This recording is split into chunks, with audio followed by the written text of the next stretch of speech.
Good day, everyone. Welcome back to the stream. Welcome back, everyone. How's everyone doing? I, for one, am doing absolutely fantastic. Yeah, doing fantastic. It was a very, very long, very busy weekend, but it was a great weekend. Absolutely fantastic weekend. Hopefully everyone has had a great weekend as well. Let's see here. Loki, good evening. Glad you're here. Welcome, welcome. Zach, good morning to you. Happy to see you here as well. Cameron, cheese tortellinis with bacon Alfredo. Oh, for dinner. I was like, what? That makes way more sense. It sounds absolutely delicious. It's actually really making me want to have cheese tortellini. Sounds really good. Jesse, welcome. I'm glad you're here. Hopefully you had an absolutely fantastic weekend. To answer your question, though, I'm doing great. Yeah, just been very busy. And, yeah, it's been good. It's been good. And Nick says, I couldn't tell if that said darn or damn. That's a much transition. I appreciate that. It's a smooth transition. A smooth transition. That way it makes way more sense. I mean, I would have still accepted the much transition. It is much wow. You know, but yeah, it's a good time. I got it from a individual who reached out, said they enjoy watching the streams. They don't really contribute much. They're like, I'm more of a sit back and watch kind of person, but they enjoy doing graphic design and animations, and so they're like, hey, I really liked your logo, and I wanted to try my hand at animating it, and so they like showed it to me, and I was like, that looks absolutely fantastic. And they're like, if you would like, you can use it as transition. So I decided I would. Yeah, so really great stuff. Bryant, welcome. Glad you're here. Yeah, just super excited to get back into the stream. Yeah, it's been a good weekend. Hopefully you've had a good one as well, Bryant. Jess says, been a super busy weekend full of heavy work, so my back is killing me. That is not much fun. Heavy work is never a good way to spend a weekend, but at least it's over now. At least it is over now. Hopefully you can get some good rest and relaxation, at least for the evening, before you head back to work. Yeah, fingers crossed. Yeah, I was doing photography for a wedding yesterday, and so basically my day started at about 9 a.m. and I did not get home until just about 10 p.m. So it was a very long day, but it was a lot of fun. It was for one of my old friends' sisters. And yeah, so that was a lot of fun. I don't really like advertise that I do photography, so it's basically just like if people know that I do photography, then they know, and it's like not a job or anything like that. So I just do it for like super cheap, and I'm just like, hey, if you want some pictures, I will do it for cheap, and just have a good time doing it. So yeah, so it was a lot of fun though, but a lot of time on my feet. I spent probably a good 10 to 11-ish hours on my feet, so not so much fun there, but the actual wedding and stuff like that was a blast. Not quite over yet either, still more furniture to build. No, Jesse, that's not fun. Well, hopefully maybe you can be listening to the stream while you're continuing to build the furniture, and it'll be more fun. Unless you're meaning not tonight, but later. Maybe that's the case. Hopefully that's the case. Lots of walking at PAX, so very sore legs plus bonus blisters, but still worth it. Yeah, PAX is one place you'd be doing a lot of walking around. So, yeah, that's not it's worth it. Not fun to have to do that much walking, but definitely worth it. Definitely worth it. On the plus side, I got to meet my neighbor. He jumped downstairs to come and help me haul all the heavy boxes. See, there you go. There you go. I'm glad you've got good neighbors to actually come in and help you with that kind of stuff. So very nice. Very nice. Well, yeah, hopefully there won't be too much more for you to do as in the terms of, you know, building the furniture and all that fun stuff. Chili Jam says, Moonwood, guess what? I really started making progress on my game by making the third map, the first town of the game, and I've learned how to make teleporting points to the other maps. I've learned to upgrade my pixel art a bit, but I haven't figured out how to place enemies and stuff like that around. It's weird because this game is another random thing that appeared in my head, so out of nowhere, I present Sharknado, the video game. That sounds like an absolute blast of a time, but yeah, Chili Jam, I'm super proud of you. It is a slow but steady process. So long as you keep at it, don't ever tear yourself down if there's ever anything you can't quite figure out or it's just not working out how you're hoping or envisioning it. Just keep pushing forward. Make sure that you're continuing to learn and keep going. And yeah, it'll get there. It'll get there. But yeah, that is amazing that you're working on the third map of the game. Yeah, very nice stuff. Flamework Studios, welcome. Glad you are here. Fairly, welcome. I'm so sorry you joined right as the ads were starting, but I'm glad you're here. I'm glad you're here. Zach says, I think my horrible Wi-Fi is making me immune to ads. That's a very possibility. I have noticed there's a few platforms, and Twitch may be one of them, where if it tries to load an ad and it just cannot load an ad, it just skips the ad. I think old Hulu used to be that way, which was great because that's the way I got through ads. Anytime the ads would pop up, I would just unplug the Ethernet from my computer, and I would like give it a second or two, and usually it would have like buffered the video like 10 seconds in, and then as soon as it switched back to the video, I just plug in the Ethernet, and it was usually good to go. Sometimes there'd be a little bit of buffering, but at least there were no ads, which was great. I'm sure they've switched by now, and they've probably upped their game, but my ads just ended. Well, I'm glad you're here. Welcome, welcome. Zach says, because when Fairly said ads, the stream froze for me instead. I don't know which one would be better, a frozen stream or ads. I feel like a frozen stream, because then we don't have to worry about watching all of the ridiculously stupid ads. I hate ads. Ads are the worst thing in the world. Let's see. Cameron says, I cannot visible. You cannot you can't see? You cannot visible? Cameron, I don't know what you're talking about. You're gonna have to explain just a little bit. Chili Jab says, Moonwood is so humble, using and shouting out fan content. W Moonwood Games. Oh, thank you, thank you. Well, cause here's the thing, like, I know, like, here's the thing. If there is one thing that I have learned from streaming this game dev content and having people join in and chat, and then also having the Discord server and, like, having people share their stuff, it has reaffirmed my thoughts that, and understanding that I am far, far from being talented when it comes to other people's talent. Like, I look at my talent, and then I look at the talent of some people that are in the Discord, and the things that you guys post, and like, you know, whether it's the screenshots, the concept art, the games that people are sharing, and I'm just like, holy smokes, like, ridiculously talented people we have in this community, and I absolutely love seeing everything that everybody's working on. So, do not ever hold back on things you want to share, because I know that I say it, but I don't want you to think that I'm just saying it. Like, I 100% sincerely mean it. I absolutely love seeing all of the art, all of the games, all of the music, everything that people post. I absolutely love seeing it. So continue to post, because I will absolutely love to continue to keep seeing it. Dazu says, hello everyone. Welcome, Dazu. Glad you're here. And Nick says, on Twitch now. Welcome over to Twitch. Hopefully it's a good time for you over here versus over on YouTube. Either way, hopefully either one will be good. I hadn't my glasses. Oh, okay. So you cannot visible because you hadn't your glasses. That makes way more sense. Well, I hope that you will be able to get your glasses soon so you can visible. Nick says, talent doesn't exist. The better work comes from hard work. I mean, that is kind of fair. That is kind of fair. The more work you put into it, the better the product is going to be. I'll post every new line with /J. Fair enough, Cameron, fair enough. Nick says, mainly it just moved to my desktop. Ah, that makes more sense. Way more sense. Jesse says, I thought he said, my horrible Wi-Fi is making me a new dad. I was confused. You never know what the horrible Wi-Fi is going to do. It could very well come across and make you a new dad. You never know. You never know. As someone who has never used Hulu, it blows my mind you pay monthly and still have ads.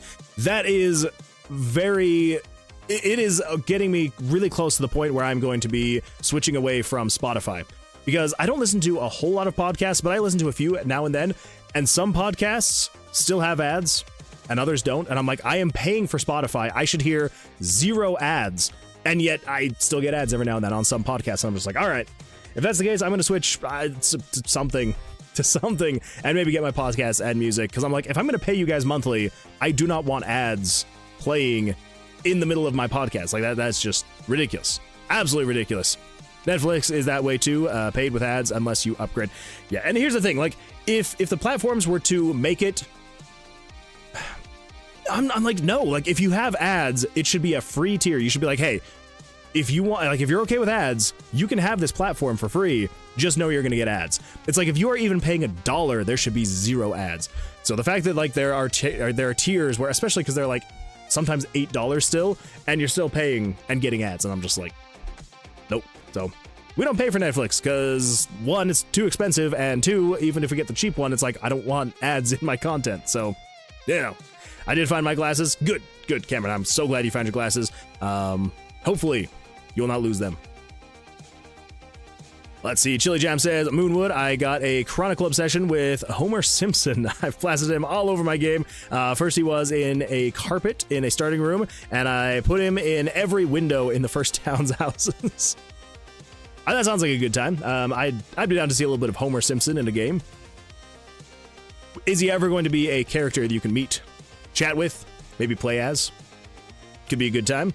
Found a new OC roleplay app. Oh, what is the app called, Cameron? Nick says,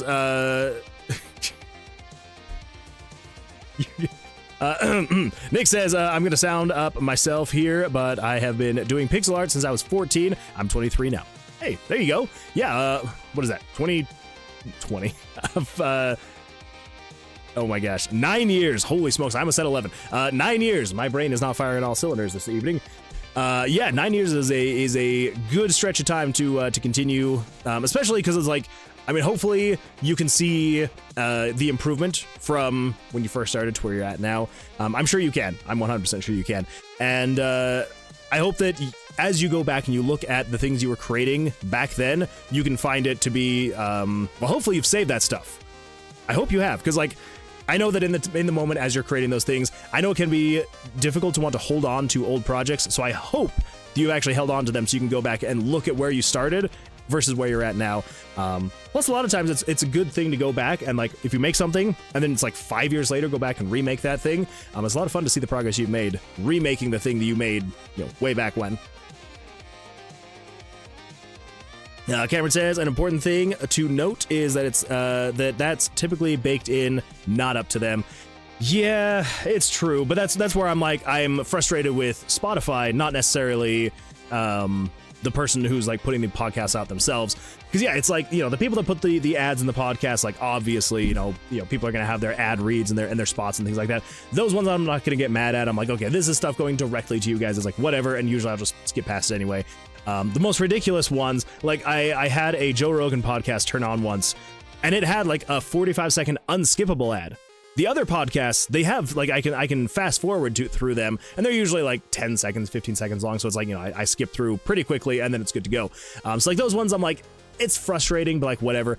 But it's like the one time that I listened to the podcast on there, and it was like almost a minute long unskippable ad. I'm like, sure, I could have like switched to something else, but I'm just like, this is ridiculous. Like, I'm not gonna sit here. I'm paying monthly. I'm not gonna sit here and pay and like listen to this. So, yeah, that was like the one and only time on Spotify that I had ever listened to a Joe Rogan podcast. Because I'm just like, yeah, I'm gonna watch the clips whenever something crazy happens, and we'll call that good on YouTube.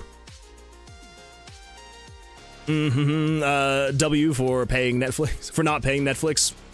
I mean, it is kind of sad sometimes because I mean, there's a lot of things that we miss.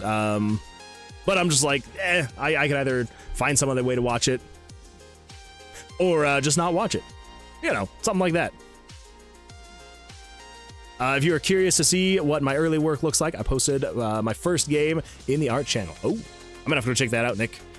Leaf Ian Anderson says, how goes the game, Make? Well, first of all, Leaf, welcome. Glad you're here. And it's going pretty well. We're making progress, slowly but surely.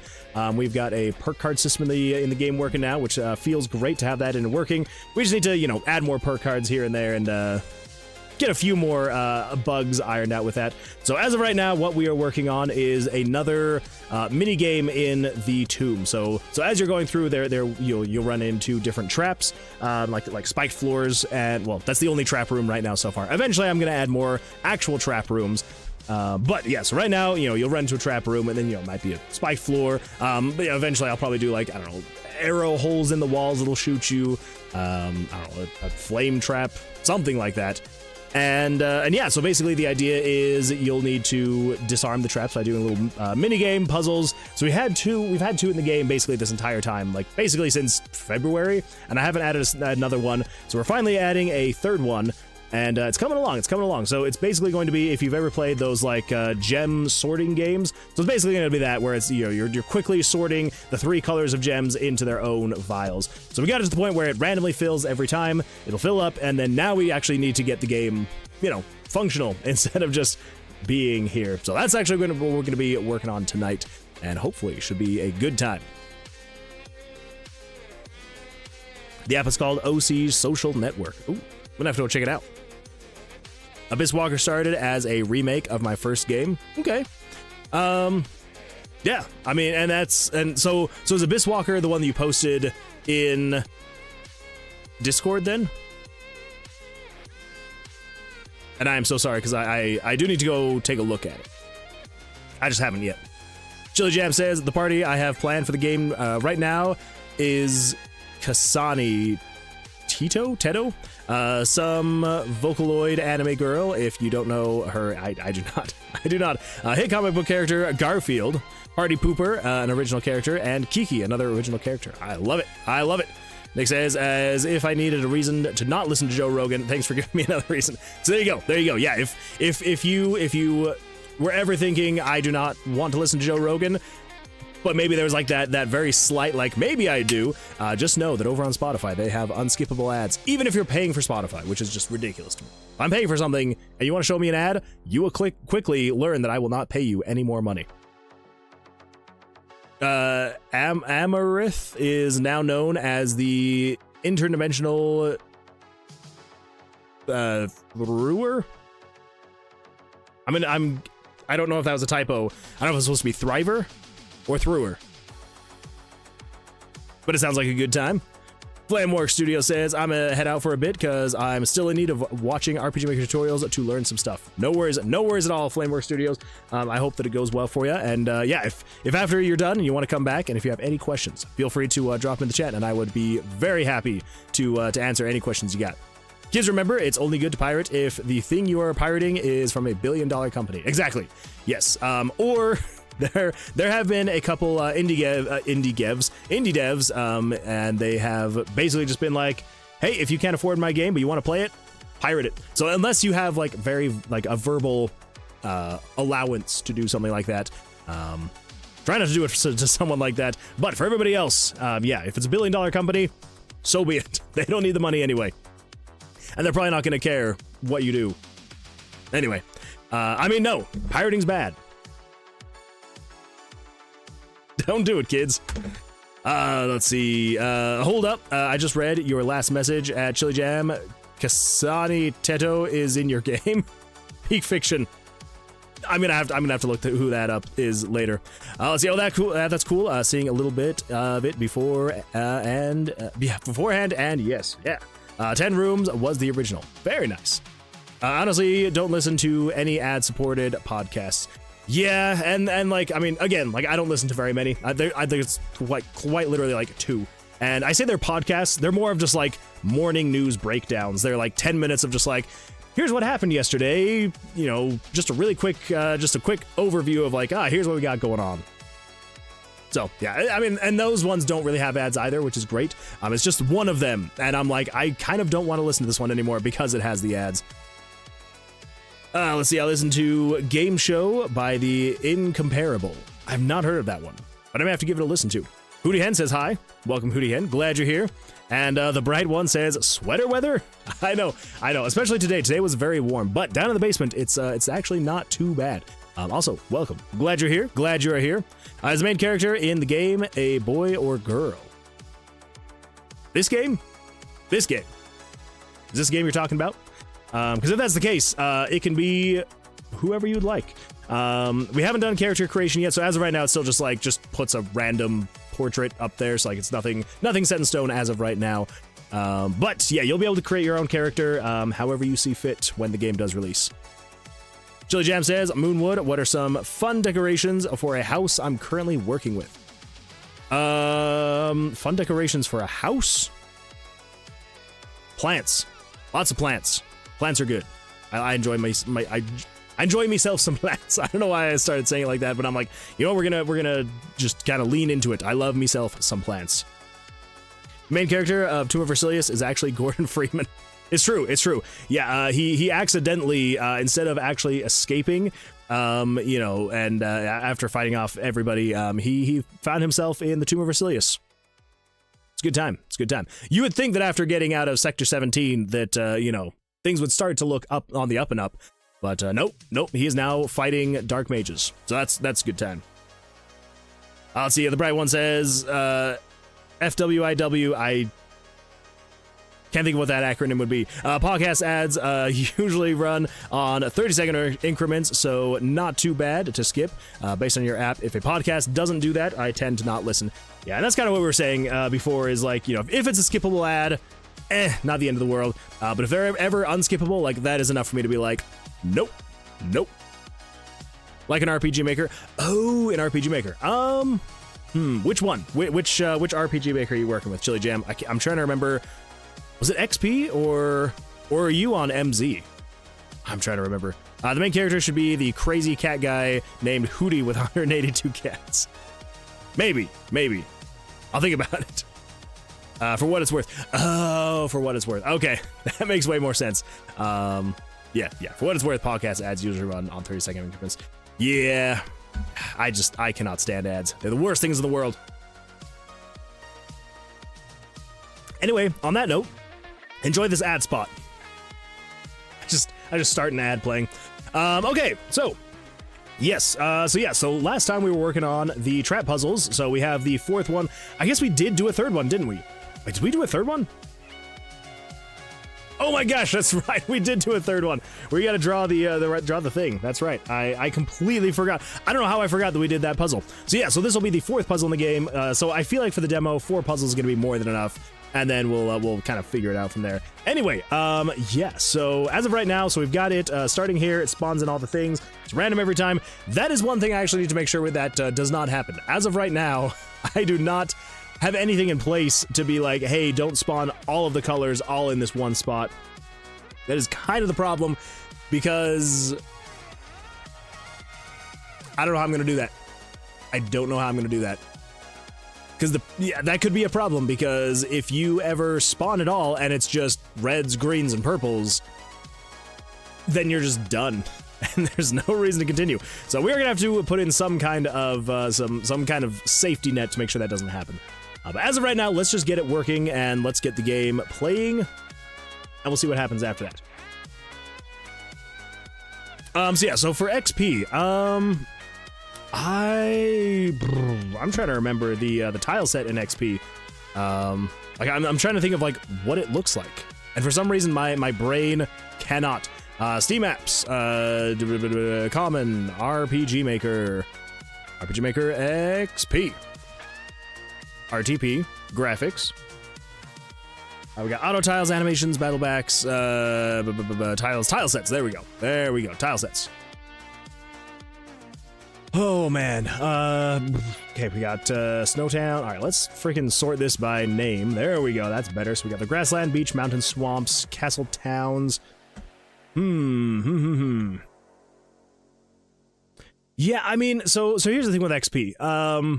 And actually, here's something that I'm going to recommend as far as map making goes. And I will even do this in XP just to give you like a good idea. So this is not something you have to do. This is just something that I kind of do to help with map making. So let's come over here to RPG Maker XP. We'll pull this up really quick, as quickly as XP will load. There we go. All right, so I'm just going to create a brand new project. Here we go. All right, so there it is. Brand new XP project. So here's the thing. You can only make the map so small, especially in XP. In other RPG Makers, you can make it even smaller, but they restrict you in RPG Maker XP, I believe even in VX and VX Ace. And I think that MV was the first one that allows you to like go all the way down to like a 1x1 map. But in these ones, they restrict the smallest size to be as small as the resolution of the game. So 20 by 15 tiles. This is the absolute smallest you can ever make it, which is not the end of the world. But let's just say, for example, let's come over here. Let's switch this to Castle Town Inn. Sure, there we go. So we're inside the Castle Town. More often than not, I feel like most people, if they have a thing like this, they'll maybe put like some outer walls here. They'll put a little bit of wall here, and then they'll put some windows. So let's grab, I don't know, these guys. Oh geez, I completely forgot with XP you got to switch things around, and you can kind of fill it in like this. Maybe you can put some walls and call it good like this, and we'll put some walls here, and then maybe we'll make a doorway here. So people kind of make their maps like this, right? And you're trying to like fill it in the best you can. But after you know, so much. You can only, like, there's, like, as you can see here, there's only so much in this tile set to fill in this map with. And so it's like, yeah, I can come in here and I can, you know, try and put, you know, I can put like a freaking, I can put a table here and maybe we can have a fireplace there and we'll put a bench, I don't know, somewhere. And you can try and fill this map in as best you can, but you're going to run out of stuff, right? Like, you can't fill every single house in a town with just this stuff here. Like, you just run out of decorations. So what I would recommend is do not, even though the smallest you can go is 20 by 15, do not just assume that is how large you have to make your house, right? You do not have to make it this big. What I would recommend is actually make the map bigger. So let's go, I don't know, 40 by 30, right? Okay, why would we want a larger map? Let me show you. So let's fill this in with I don't know, everything here. There we go. And then instead of using the very smallest box that you have, you just go to the center of this map here. So like we'll go roughly here, and then make your house however large you want it. So maybe we're only gonna have a house that's I don't know, like freaking this size. There we go. And then we throw in the wall stuff here, and then we'll kind of, so you don't have to make the walls exactly how I make them. But the way that I've found that I really like to make these walls is if you're doing a house, do not put this bottom layer here. Don't put it here, because then you're gonna have to, I don't know, fill it in with walls or like whatever you're gonna do. But then the player can sometimes feel like they're not seeing what's back here. What I do is I do not put this top part of the wall if it's, you know, on the wall that you're kind of looking at. And yeah, so then this way you can make it whatever size you want, and you're not actually, like, you're still having to be constricted to the size, but just don't go to the actual size of the map, because, you know, even though 20 by 15 is pretty small, it still is not like small enough sometimes in some cases. And so yeah, so just make the map larger and then just fill it in with whatever you can, whatever feels good, fill it in with that. Anyway, and then yeah, and then I mean, I'm not gonna spend all the time to make this thing look good, but for now, you know, we'll call this good. I don't know, we'll use the bottom of the table to kind of make it look a little bit better there. And yeah, and then you can fill this in with whatever you need to do, you know, windows, decorations, and things like that. But now you're working with a smaller, more confined space that is going to feel a lot better once you get it all filled with stuff. And yeah, and then that way, it when you come in here. Also, a bonus with this is once you come in here, you can then move all the way to the edge of the map, and the camera moving, the scrolling, is not ever going to hit the invisible wall of the edge of the map, and you can actually move around the entire house and stuff like that, and have the camera follow along the players with the players. There's not any like missed movement and stuff like that. So anyway, so that is what oh my gosh, I'm having so many strokes tonight. I am so sorry. That is what I would recommend if you are going to be making maps and trying to make them as decorated as possible. Because yeah, the biggest problem you can face if you are trying to make a map is you're like, okay, well, I want a nice big house, and so you just you get this nice big house and you just make a giant square. You do not want a giant square. You do not want to come in here and just be like, all right, here we go. Here's my house, and just have this enormous square. That is like problem number one you can have when you're making a map for any game, whatever it may be, is just being like, here's my house. Because then the problem is you're going to run into is you're just going to be like, all right, well, you know, the bedroom's going to be somewhere up here. You know, maybe we'll put the kitchen over here, and then it's just this giant open box. So just don't do that. Do not make just this giant open square, because then you do run out of decorations. You do run out of things you can actually fill the house with, and it's just going to feel awkward, empty, unless you go in and change things. And now with XP, they do make it very annoyingly difficult to actually have enough tile set stuff in here. So unless you're coming in here and swapping out some of these things with other things, they do make it very difficult to actually get enough on your tile set. That was like one of the bigger downsides of XP, is that like this is what you've got, right? Like there's just, it's not great. So anyway, so yeah, so that is what I would recommend. Do not just make a giant box. Make sure you start small, you stay small, and then you don't expand larger than you would need to. Moonman has been super chatted up by Brian Frankfurt. Keep up the grind, brother. Love your work. Thank you so much. I appreciate that, Brian. Thank you. Everyone, let's get some 07s in chat for Brian. Thank you for that super chat. I do appreciate that, Brian. Yeah, definitely gonna keep up with the grind. So thank you. But yeah, so for all of this, what I'm gonna say is, one, Just because the map will only go down to 20 by 15 doesn't mean you need to actually make a room that is 20 by 15. Even if you stick with the 20 by 15, what you can do is, if you're not too worried about the camera still moving along, do not be constrained by, don't think that this is as large as you need. So that is number one. Number two is make sure that you are not just making a giant box, like, add depth, add character and stuff like that. And then last but not least is, as you are building out a house or like whatever it is, some kind of structure, again, kind of in the same vein of like, don't just create a huge box, is create each room and then make them fit together. So if you're like, all right, I'm going to make this house, I want to have, things just kind of like work into each other. And so if I come in here, so like, okay, what is the beginning of the house? Maybe there's going to be some kind of entryway. Cameron Reap says, we really need 07s for Twitch alerts. We kind of do. We kind of do need 07s for Twitch alerts. I'll have to look into that. So yeah, so maybe you'd be like, all right, there's going to be an entryway here. So you put the entryway, but then don't immediately start going into the next room. Like, come in here. Actually, well, no. I was going to say, like, get it all decorated, get it looking nice. Don't actually decorate the room as you're going along. That was going to be bad advice, and I'm so sorry for that. Get it all mapped out first. That is what I'm going to say. Get it all mapped out. But again, like, you don't want to have just giant squares. And so it's like, okay, well, here's the entryway. So you'd be like, okay, well, maybe the kitchen's going to be somewhere over here. Maybe there's going to be like, a hallway that goes back over here. And then maybe there's like some bedrooms back here to, build out the bedrooms. Then maybe the hallway needs to continue a little bit further. And anyway, yeah. And so that's how I would recommend building your maps in anything you're doing, whether it's an RPG Maker or any other program that you're using. Do not just do a giant box. I know that usually from the outside of a building, it looks like a giant box, but once you get inside, most houses are not just giant boxes. There's depth, there's room, and especially in like fantasy settings, you want to make sure there is that depth and all the rooms and all that fun stuff. So anyway, yeah, so as far as decorating your innards, the interiors of your buildings and things like that in RPG Maker, especially XP, it is going to be very difficult, especially if you have a larger structure. So make sure it's minimal, make sure to keep it small. And then as you're going along and doing that, try and stick with the actual room themes, but then try and avoid having such a large space that you feel like you have to keep using more and more decorations. Honestly, you shouldn't need more than like 2-3 decorations per room. So it's like, if you've got a bedroom, make sure that it is small enough so that as you're building it, you only have, so let's put a wall up. Let's freaking, there we go. Let's get this. Here we go.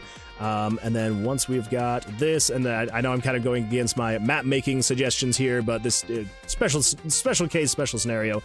So yeah, so once you get this whole room built out, make sure it's not too large. And it's like, okay, what do you need in a bedroom? Well, you would need you'll need a bed. So let's get that bed in here. So you got that guy right there. Maybe you need like a little, I don't know, dresser, table, things like that. And then, I don't know, maybe we'll throw down a rug. And there we go. And if you're looking at this and you're like, okay, it still feels just a little bit too large, well, then take everything, shift it down, grab the room, come in here, and then shift it down one there. And there you go. Now you got a nice, tight, compact room. Thank you, the Bright 11, for maintaining the Moonwood Alliance for 2 months. Thank you so much for that. I appreciate that. 2 months is absolutely nuts. Thank you for that. I do appreciate that. You are the best. 07s. Let's get some 07s in the chat, everybody. Thank you, the Bright One. Thank you. Whitlash, welcome. Glad you're here. We're just going over some map making tips and tricks to things to avoid, things to do, and yeah. So anyway, all of that to say, hopefully I haven't rambled on too long. So yeah, so whatever the map constraints are for your minimal on the editor that you're using, don't think that you have to make the room at least 20 by 15 just because that is the minimal size. You can still work in a smaller space just by, swapping things out and just using this blank space as blank space. Like, you don't have to fill the whole thing. Just throw down a little bit of floor and then call it good and then build the room around it, and then you should be all right there. Whitlash says, oh, that's my thing. There we go. Whitlash can confirm. This is definitely the better way to do this. So that is the suggestions here is, yeah, just making sure that you're not making just a giant box. Anyway, as far as ways to fill the room, yeah, it kind of depends on which tile set you're using, especially since you're using Windows XP, RPG Maker XP. But yeah, so yeah, depending on which one you've got, Again, like, avoid having duplicates of things. I mean, if you gotta, like, duplicate, bookshelves and things like that, that's fine. Like, no harm, no foul. Like, you've only got, what, a bookshelf and then another kind of shelf. It's like, it's not the end of the world. But again, if you're not making your rooms so large to the point where you feel like you have to have hundreds of decorations and things like that in there. __ Benedict Jed 5 bits. Hello, Moon Man. Welcome, Axel. Glad you're here. Thank you for the bits. I appreciate that. But yeah, so make sure you're not duplicating and having multiple of the same thing, especially when it's little things like, I don't know, little stuffed bears and things like that. Yeah. Those are my suggestions. That's what I got for you. I am so sorry that I've gone on for so long, everybody, but for anyone who's getting into map making, that is what I would suggest. Let's see. What is a RPG-like game? Because I don't really know. So RPGs, so it's a role-playing game. So, I mean, really, it could be anything that has some kind of role-playing mechanic to it. Some of the more common, like when people say RPG, a lot of the more common games, when people are referring to that, are JRPGs. So like Final Fantasy, there's, obviously tons of those. So yeah, basically anything where you've got a party and you don't even necessarily have to be doing combat, but like, a party, or you're playing a role in a game and you are making choices based on that role, would be considered an RPG. The main character should be the stereotypical edgy and super metal and cool knight guy. That would be cool. I would like that. Nick says, on the topic of piracy, when Denaton, the other devs of Hotline Miami, found out the copy of their game on piracy websites was out of date, they went out of their way to update that version of the game. Wait, what? Okay, that's actually really cool. I do like that. Yeah, and that's the thing, is that is another really great thing about indie devs, is it's like, most of them just want you to play the game. And if you pirate it, because you're like, I mean, obviously, if you're like being malicious with it and you're like pirating it and selling the pirated copy, that kind of sucks. But if you're like, hey, like, I want to play the game, I can't justify it or I can't afford it, I feel like most indie devs are going to be like, hey, as long as you can play the game and you enjoy it, fantastic. But then going out of their way to actually make sure that that version got updated, that is super cool. I like that. I dropped the podcast in Gen Chat. Oh, I'm going to have to take a look at that. Is it, though, RN Jesus might favor you? Well, maybe. It is probably just just the fact that RN Jesus does favor me sometimes. Oh, that's another thing that I just realized we're gonna have to do. So here's the thing, with the luck stat, the luck is probably going to also have to affect things like these little mini games. We're gonna have to make sure that these mini games actually have the luck applied, where, yeah, we're gonna have to be like, hey, if you have super high luck, maybe you're gonna get 1 or 2 of these already done. Yeah, but never mind. Maybe we won't actually put in a stopgap there. XP is 32 by 32. What? No, it's not. No, it's not. It's 20 by 15. As I probably would have believed you if I hadn't just pulled it up.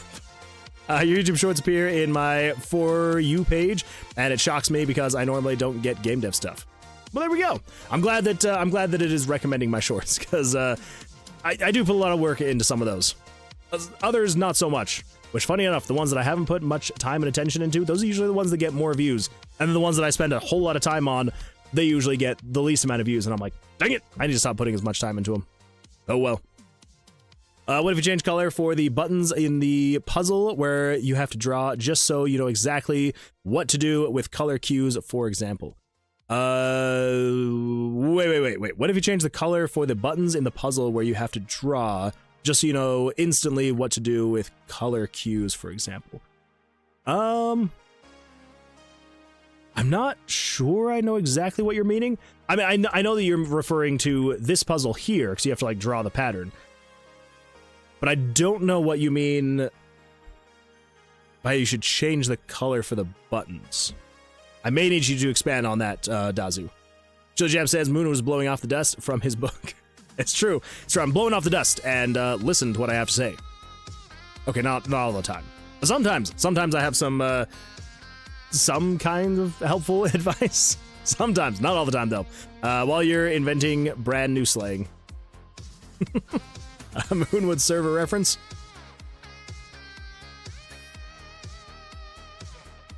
Wait, what server? What server reference?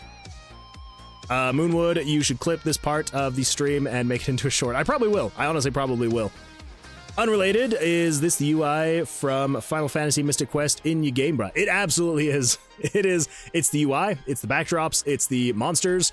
Yeah, all of it was borrowed from Mystic Quest. We'll say borrowed. Yeah, borrowed. Definitely borrowed. This feels like that one scene where Master Oogway is talking to Poe. It's basically what it is. Wait, you have a walking animation? An RPG Maker? Yeah, absolutely. Yeah, RPG Maker's got walking animations. Nobody likes a giant open box? True. Yeah, you gotta make sure there's interesting shapes and patterns to the buildings you're making. That's same with Minecraft. Exactly. Yeah, in Minecraft, it is 100%. I know so many people who they're like, I want to make this giant castle, and so they make just a giant box, and then you look at it and you're like, that is a big box. What are you gonna do with it? And it's like, I don't know, but I made a big box. And when I say those people, I mean me. I'm that person that I'm like, I want to build a castle, and so I build a giant box, and then I'm like, well, there's a big box. I don't know what to do with it now. It's like drawing with pencil. The more you add, the less errors you see, so just go with it and then add on to it. Exactly. YouTube alerts. We lost advantage. I know. Yeah, YouTube's got the alerts now. They're finally working. Finally. Took forever. And I am so sorry. Let's see. We need 07s for Twitch alerts. Let's see. I said that in jest. Oh, okay. When did you fix YouTube alerts, or has no one really ever super chatted? I think I fixed them last week-ish. Because I set them up, and then when I first set them up, they were not working. And now they are working. They are working now. Let's see. We got some 07s. Welcome, Axel. Glad you're here. Bro, I want to buy stuff with my own money, but when I feel worried that my parents are going to judge me. Maybe. It's a risk you got to take. You got to take the risk. What do we expect? So, like every other game. Something like that. Pirates actually said to not pirate Silk Song. Oh. Well, there we go. Yeah. Not every game should be pirated. I will say that. Not everyone should. Let's see. Chili Jam says, Moonwood, my game was lagging, but I just playtested one more time, and the lag stopped. Another problem off the list. There you go. Hey, that is awesome. I mean, a little bit worrisome, because nothing is worse than when there's an issue, and then you don't actually do anything to fix the issue, and then it just stops, because you're like, well, I hope it doesn't come back again. Fingers crossed. I hope for your sake it does not come back. Let's see here. Dazu says, all puzzles have different graphics except the remember the pattern and disarm trap old one. Oh. So you're meaning, okay, I think I know what you're meaning then. Okay, so basically, yeah, so you're meaning, so if we come over here and we turn on trap puzzle, where would that be? Trap puzzle. So we got trap puzzle 2. So if we turn that on, this is trap puzzle 2, right? Like it just shows these guys here. Of course, it's going to be very buggy. And then trap puzzle 3 is looking like this, which is basically the exact same thing. That's a good point. So, I mean, I guess I wasn't thinking about it too much because I was like, well, it says, remember the pattern. But yeah, I guess we probably should do different colors for this one. Yeah, we absolutely could. Absolutely, we could. That is a really good point. I did not even think about that. So, thank you, Dazu. Thank you. I recommend, with Minecraft, thinking of a game plan before building the build, 100%. And Mathra says, what is up? Welcome, Mathra. What is up? What is up? Just kicking it. Living life, What's up with you? Hootie Hen says, I want to watch Shindig live stream, but also want to watch your live stream, but also want to go to sleep. That's a lot of stuff, Hootie Hen. You gotta make your choice. And out of all those things, I feel like probably sleep is gonna be the most important. And then after that, my stream. I'm just saying. Just being honest. Is it wrong for me to want to buy a $117 book that's the ultimate guide to starting civilization? Huh. Mathra Dog just redeemed stretch. We're gonna have to do some stretching. That is a lot of money. Mathra Dog wants Moonman to do 10 chest benders. We gotta do some chest benders now, too. I wouldn't spend my money on that, just for me, personally. Jackson. But that would be pretty cool to have. Benedict wants Moonman to do 10 bicep curls. All right. I guess we got to do some physical activity. But Mathra, I appreciate that. You are the first person to notice the haircut. So for anyone who didn't notice, I got a haircut. Good times. It's still getting used to it because it was probably about 6 months since my last haircut. So, or longer, maybe even longer. Anyway, yeah, it's good times. You made your choice to watch me. Thank you. I'm glad you did. And Whitlash says, open up Photoshop, move the beds to be 3 tiles instead of 2, so the headboard is against the wall. Oh, yes, absolutely. You definitely want to have the headboard up against the wall. It just adds so much immersion. I love it. And YouTube viewers, you need to make sure to hit that like button. Thank you for that. I appreciate that. Yes, if you're watching on YouTube, make sure to hit the like button and subscribe if you're not. Okay. All right, let's do some stuff. We got some stretches. Oh, here we go. Oh, this way. And the other way. Oh, and backwards. Oh, that felt good. All right, let's do some chest benders and some curls, and then we should be good to go.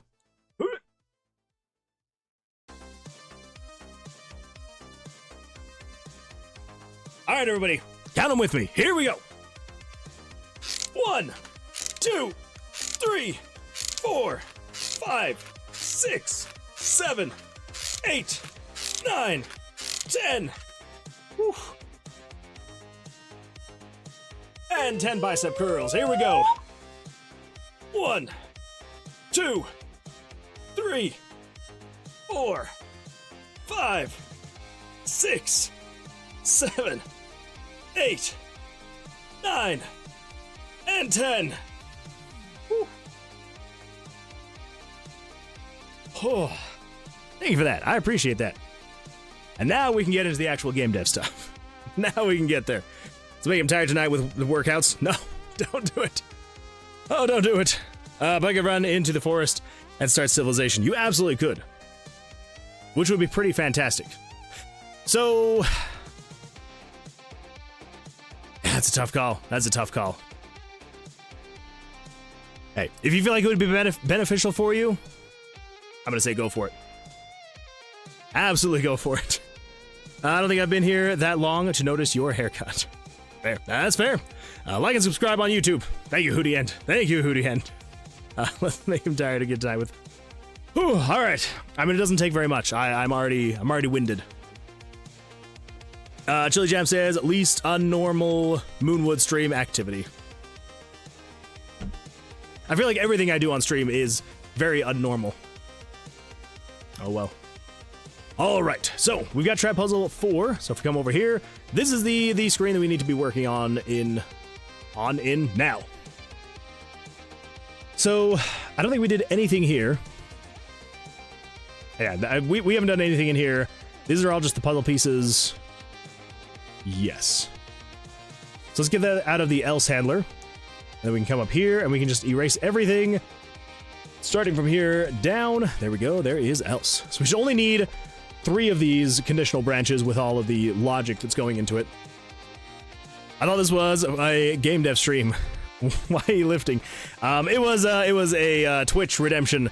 I have doing bicep curls, chest benders, and stretches. So it's a little bit of an odd thing. I don't know. I was trying to think of anything to do for like the points over on Twitch, and I wish the YouTube had a point system. I mean, they have like their top fans thing, but like they're not points you can redeem, which is really dumb and annoying, I feel like. But oh well. Oh well.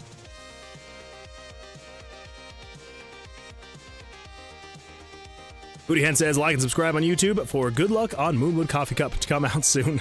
Yes. Now like and subscribe, and I will release the coffee cup. It's gonna happen. I'd love to see you make your own take on a roguelite survival game like Vampire Survival. Funny enough, I have tried making something like that, and in RPG Maker they make it. I mean, okay, I say they make it difficult in RPG Maker. Obviously, RPG Maker is like, you know, the creators are not creating RPG Maker to make games like that. But I have tried. I have tried to see if I could make it, and I was kind of able to do something. I don't know if I would still have... I'm sure I've got it somewhere. I'm sure that it's somewhere. Where that somewhere would be, I don't know. Let me check really quick. Documents. Games. Let's see. For the Throne, Hamburger Game, Lemonade on Main Street, Project 1, Project 2, Project 3, Project 4, Project 5, 6, 7, Puzzle RPG, RPG Maker Hack, Subscriber Project Survival, Tomb of Vercilias, Tribute of Eternity. Well, I mean, it could be any one of these other ones. Tiles. It would probably be under, so if characters. There are so many random freaking projects. Okay, so that is just... Okay, that was for just footage. Okay, so nothing special there. Project 2. That is just a blank project. All right. Yeah, I will go looking, because I know that I started a project and I got some of the stuff in place to be able to start having the actual, like, the monster spawns, and I got a couple of the weapons working. The problem so you obviously RPG Maker is grid based, and so it's not great in terms of creating monster movement on non-grid based patterns. So there's plenty of pixel movement plugins out there. But every single one that I found, as soon as I spawned more than like, I don't know, 20, 30-ish monsters, and then if I were to be running around and I, got myself into a corner, all of the monsters would like squish into themselves, and then they would like push themselves into the wall. It wasn't great. It was not great at all. So, I don't know. I don't think any of them are going to be on here. I think if I had it, it's probably going to be... Yeah, I think it's going to be on my flash drive, and I do not have my flash drives down here, unfortunately. I have no idea what this one is. Anyway, yeah, cool beans. Anyway, yeah, so I will take a look, but I have looked into making a game like that using RPG Maker. The one thing, like the weird random, I don't know, I guess you could say like JavaScript side project that I'm kind of working on right now is I'm trying to make a tower defense game. But not like, Bloons Tower Defense or something like that. Bloons has already done it super well. I couldn't compete with Bloons. But I don't know if anyone ever played. It was an old mobile game, and I say old, I mean, it was from like 2012. I think the server shut down in like 2017 or something like that. But it was called Phantazica. Basically, it was like a hero tower defense builder type game, where basically it was you had your roster of heroes and you deployed your heroes that did damage, but you could only deploy like up to like 5 or 6 heroes depending on like the size of the map. And so like, it was very basic tower defense gameplay, but it was just so much fun because it's like instead of you play the map, you try and go as long as you can, you're leveling up your towers, and as soon as you're done, all of that is gone. Like your setup is gone, your leveled up towers are gone, it's all gone. But the great thing that I loved about Phantazica is like when you leveled up, like when you finished the level, all the heroes that you had deployed that round, kind of like a normal battle would work in an RPG, they all gained experience, and then once they gained enough experience, they would level up, and when they leveled up, you would level up different stats, you could choose stats that you wanted to boost, and I loved that you were making progress overall as you played the game, and you'd be able to continuously upgrade your heroes. It did become very pay to win, which then eventually got it till I stopped playing and then the server shut down, because I'm sure that a lot of other people felt the same way. They're just like, this is ridiculous, I'm not spending thousands of dollars to keep up with everything. So I want to make something kind of like that, where it's like, it's not Bloons Tower Defense kind of thing where there's like hundreds of balloons on the screen at once, because like obviously RPG Maker would struggle with that.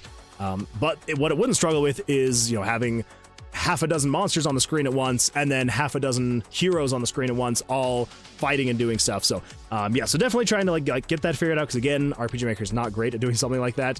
Yeah, so trying to get that figured out. So hopefully one day when I can get that a little bit more figured out, we may look into doing some tower defense game or something. Maybe. Mather says, I would love to see... Oh, wait, yeah, so I just read that one.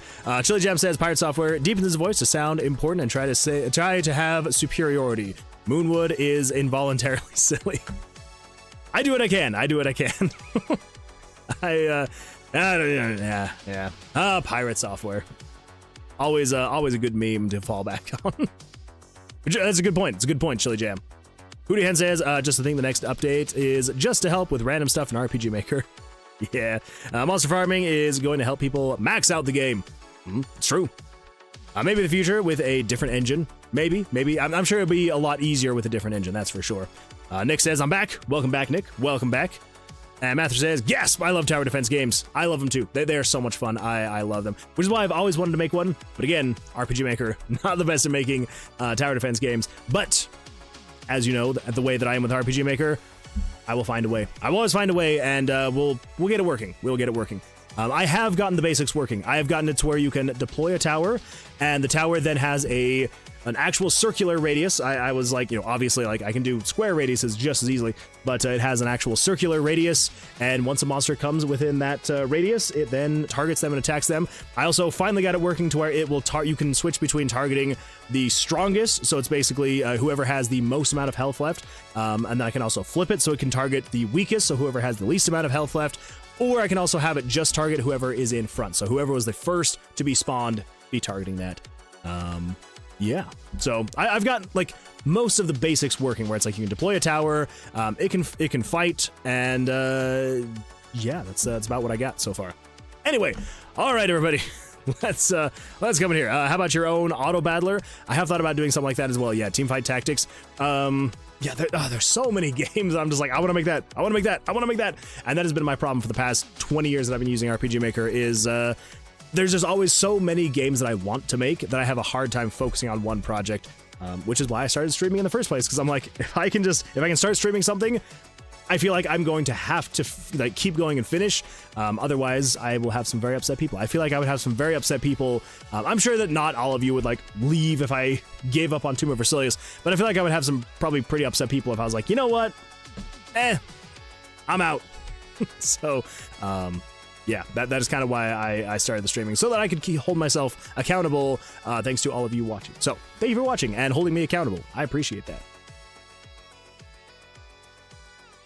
Let's see, Celix says, shoot, I forgot hi. Welcome, Celix, glad you're here. Hopefully you've had an absolutely fantastic weekend.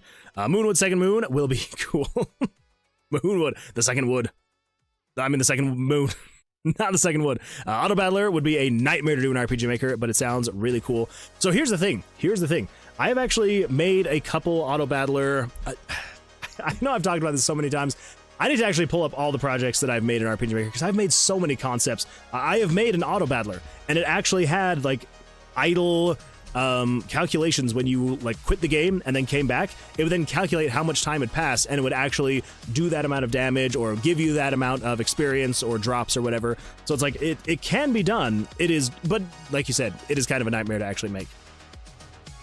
I'm already upset. How dare! I promise, Bathra, I will not give up. I'll not give up.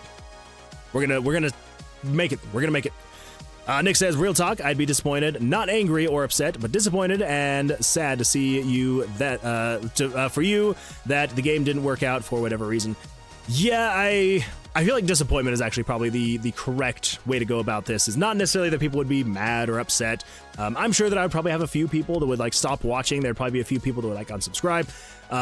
Which all of that aside, I mean obviously I'm doing this because I'm being held accountable by everybody who's watching, because if nothing else, even if everyone were to be it's okay, you can scrap the project, you can switch to something else, I tell myself that people would be upset or disappointed or angry, whatever it is, that they would feel those things if I did quit, and that's enough for me to be all right, keep going, don't give up, keep going, and it's gonna work out in the end. So either way, it kind of helps me, even if at the end of the day, even if I deleted my channel and just left, yeah, there'd be some confused and probably upset people, disappointed people as well.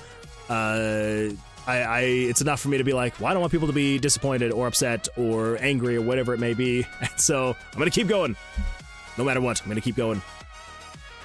Which now that I read, that might low-key be worse. I'm not mad. I'm just disappointed. That is the ultimate thing you do not want to hear from a dad. Moonwood Pirate Software. I feel like that would almost be... Actually, I don't know what would be worse than Pirate Software. I almost feel if I were to just completely pivot, if I just abandoned Tomb of Vercilias and I just completely pivoted to something else, then I would be Pirate Software. But if I was just you know what? I don't want to do this anymore, and I just deleted the project and deleted my channels and just never said anything ever again, I almost feel like that would be a little bit easier for everyone to move on from, because they'd be like, oh, he's just gone. All right. But I'm not going to do it. I'm not going to do it. Moonwood has time for game making, even with a job and live streaming job. He's good with time. I try and be as good as time as possible, because yeah, I mean, you're not wrong, Hootie Hen. You know, it's I work full time, and then I've got, you know, my wife and daughter that I need to spend time with. You know, it's like social obligations and things like that, and then you know, obviously, then I've got the streaming, the game making, the YouTube video creation, the shorts making. Yeah, it is a lot. You got to be good with your time. If you're not good with your time, you will feel like you don't have much time. But everyone's got the same amount of hours in a day. So it's just a matter of how you're spending that time. So are you actually doing something with that time, or are you complaining that you don't have enough time to do stuff with that time? If you don't think about it too long, that sounds deep. So don't think about it too long. So wait, when was game day? Wait, when was game day again? Also, what did you plan on playing again? I forgot. No worries, no worries. So I think probably what I'm gonna do is next Sunday is probably when I'll do the actual game day. I'm also still trying to decide, do I create a whole new channel called like Moonwood Plays or something like that, just to like not detract from my game dev stuff, or do I just go for it and just see what happens? I don't know. If I am gonna like create a whole new channel or something like that, I'll probably make some kind of post either on Twitch or YouTube or something like that, or maybe I'll go live for the first, like, I don't know, few minutes on this channel, then I'll, you know, tell everyone to go over the other channel. I don't know yet. I'm still trying to decide, because again, like, I don't want to detract from this channel because it is geared toward game dev, and I know the algorithms are just an absolute nightmare when you're like starting, like, you know, putting in a little bit of here and there. So I might do something like that, but the plan is to play 7 Days to Die, and I want to see if I can get all the way through Horde Night 1. So for anyone familiar with 7 Days to Die, but I guess anyone who's not, it is a zombie survival crafting game. And yeah, and every 7 days there's like a huge horde that comes to your base and tries to get at you. So yeah, so the hope is that I can be able to play the game, get all the way to day 7 or night 7, build up a base, see if we can survive, and I also want to put it on a like higher difficulty so that it's a little bit more, I don't know, interesting or exciting to watch. But yeah, so that's the current plan, is next Sunday doing that game day. Let's see, I will feel bad to not see the cats in the game. Don't worry, Hootie Hen, I'm not going to give up, and the cats will be in the game. Nick says, damn, I'm somehow Moonwood's dad, despite the fact I'm assuming he's in his 30s. You're not wrong. You're not wrong. I am in my 30s. I am now officially in my mid-30s as of last month, so dark times. Dark times. Let's see, speaking of games, Moon, what is your favorite genre? Oh, my favorite genre, honestly, is like survival crafting games. 7 Days to Die is probably like my favorite game. Yeah, like I could play 7 Days to Die whenever, and I would be totally fine, and I would have a good time with it. And I can be like starting fresh, I can be playing on an old map, like whatever it is. I love survival crafting games, and so with 7 Days to Die, I really like it because it's got not only the survival and crafting, but it's also got like everything's destructible. It's just a good time. I really like 7 Days to Die. So, but anyway, yeah. So survival crafting games, I would say, is probably like my #1 genre that I love. Just because it's like I like first-person shooters too, but I am absolute garbage at them. So if I'm playing with friends, they're fun. But I don't know. It's something about like survival crafting games, especially like apocalypse survival crafting games. Oh, it really scratches that itch for me. Moon, what if I dare you to play Bloons Tower Defense? I mean, I was dared by Mathra to play a game, and so that's why I'm playing 7 Days to Die. So if you dare me to play Bloons Tower Defense, maybe I will have to. Maybe I will have to. I mean, if you dare, I'm gonna have to. So I see nothing wrong with it at all on being the same. It is all game related. Maybe you can play it off as a game study. Oh, there we go. There we go. I don't know. It's mostly just the YouTube algorithms that are just kind of annoying to deal with stuff like that, but who knows? We'll see. When I stream, I love having an active VC so I can dip out and not be completely boring. That's fair. That's fair. Yeah. Having an active voice chat is a lot of fun. Old. I am old. I am old. I thought you were in your 20s. Oh, thank you, Hootie Hand. I appreciate that. No, I am an old man. I am an old man. I am in my mid-30s. Kind of fun. Kind of fun.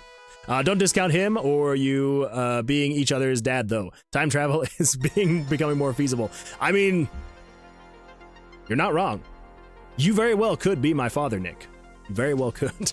My dad is like 37 and he's balding. Moonwood is in his mid-30s and he's looking top-notch. Moonwood, please give me the consumable item for this magic. Well, Chili Jam, it's only recently that it's become a good thing. Because here's the thing.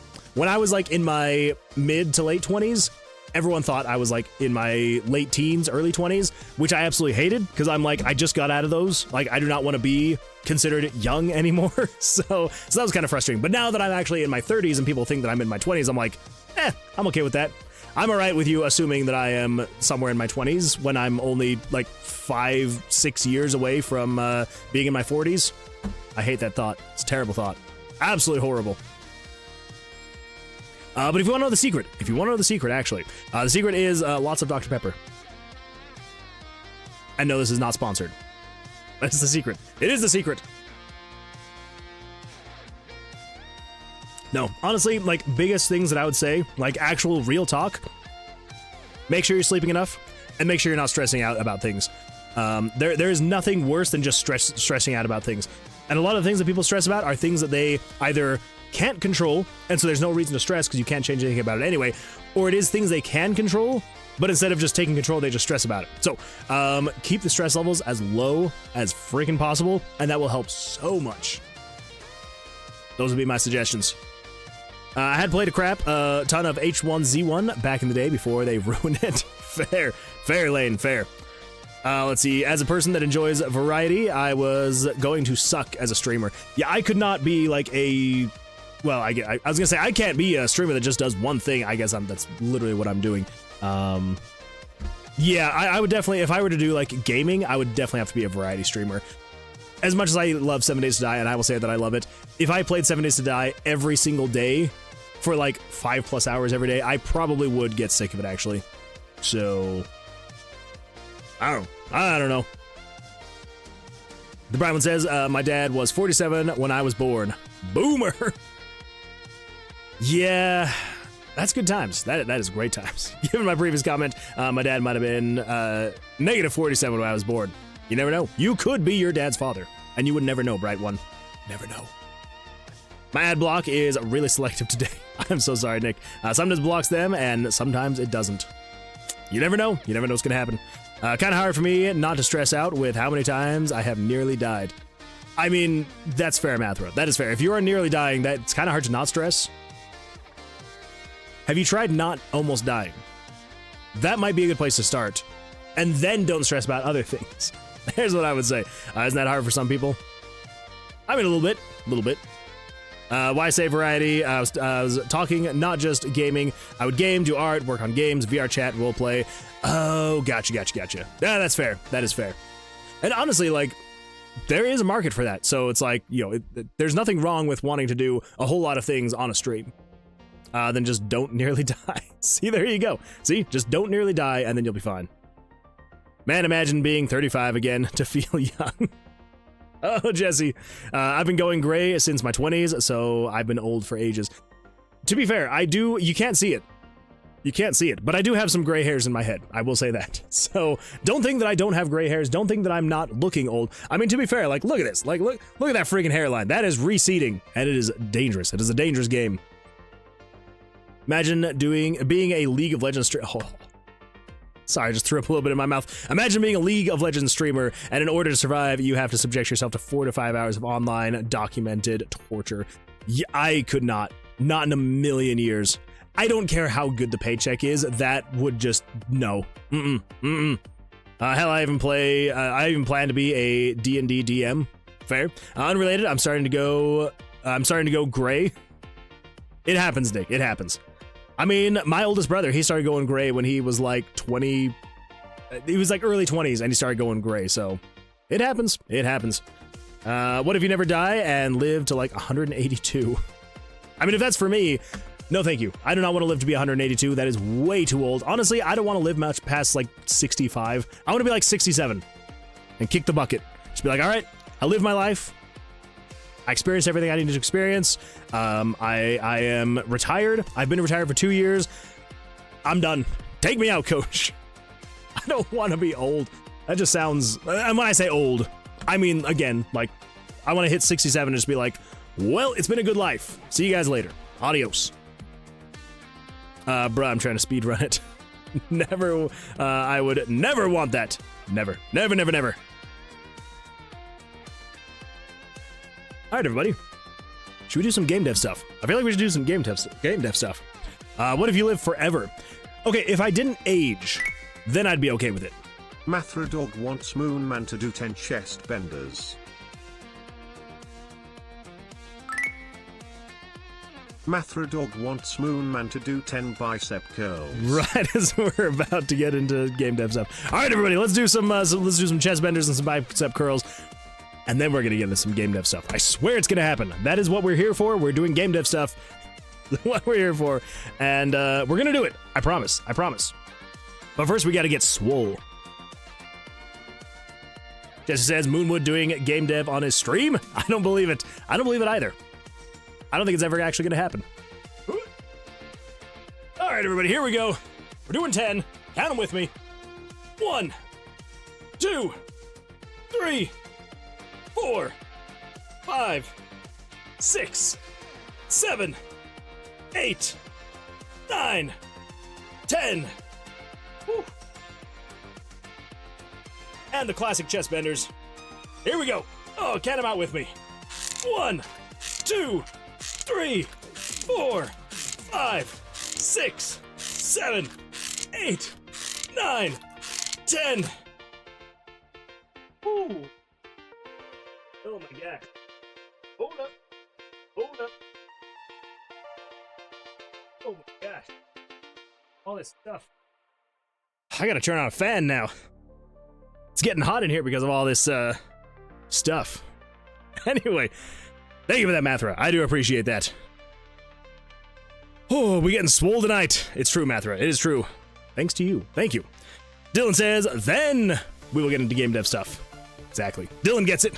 Also, welcome, Dylan. Glad you're here. On the look of superiority. I do what I can. This is not a game dev stream. This is a workout stream. Bro's workout goals on his stream. That's wild. I know. Flex on that code. He needs strength to code.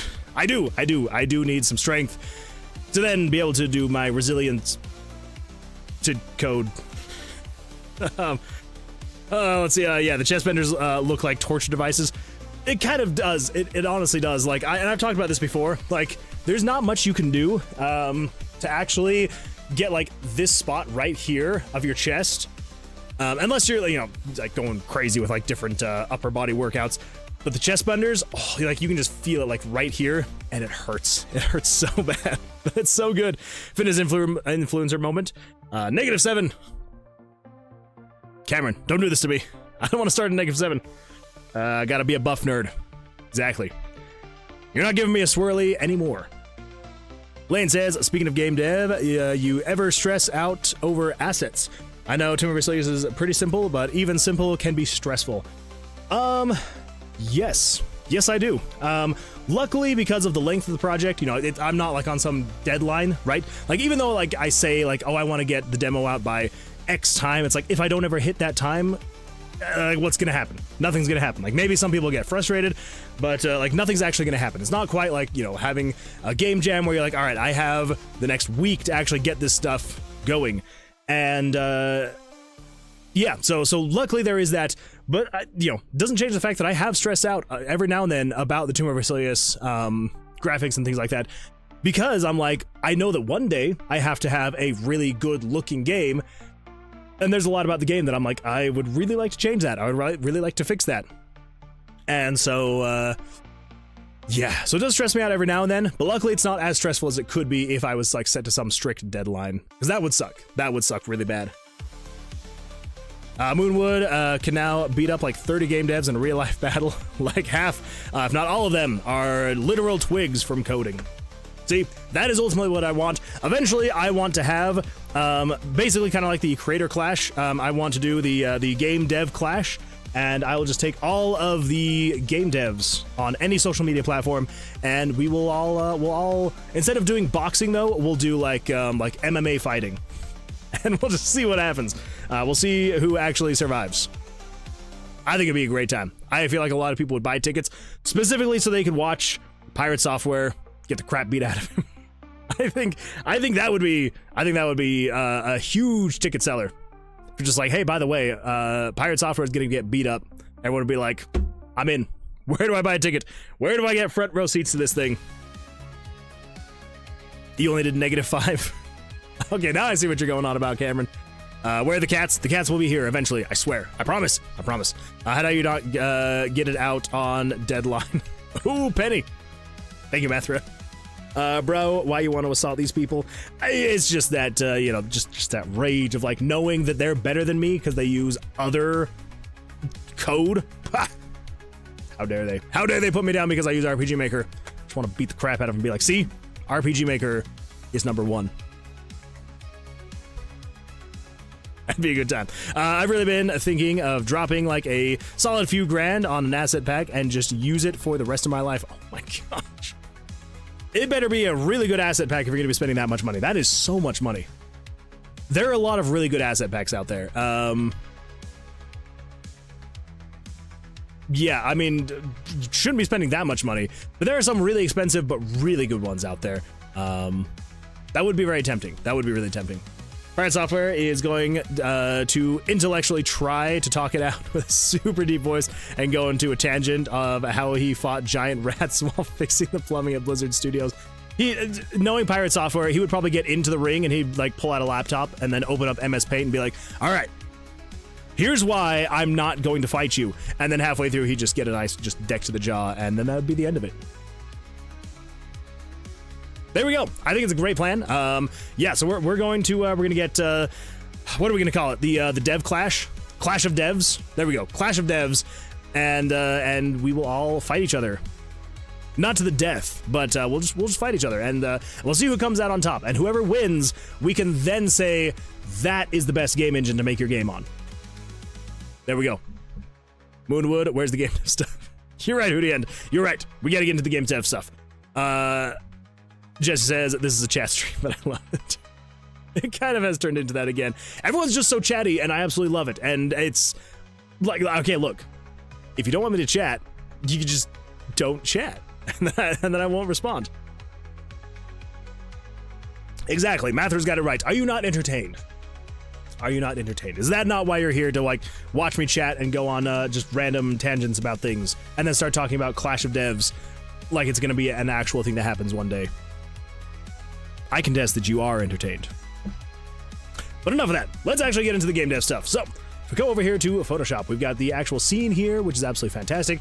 So, let's find out what we got going on here. Thank you, Windows. You're the best.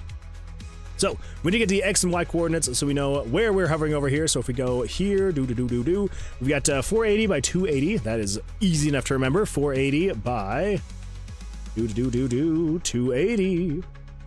And then we come over here to the end of this, which I believe, perfect, good. All right, so that would be here to here.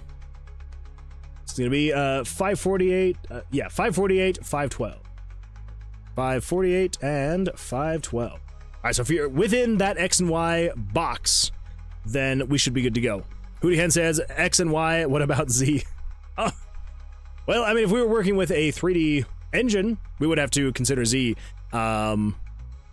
Oh, could you imagine making like 3-dimensional objects and having to like worry about the Z-axis?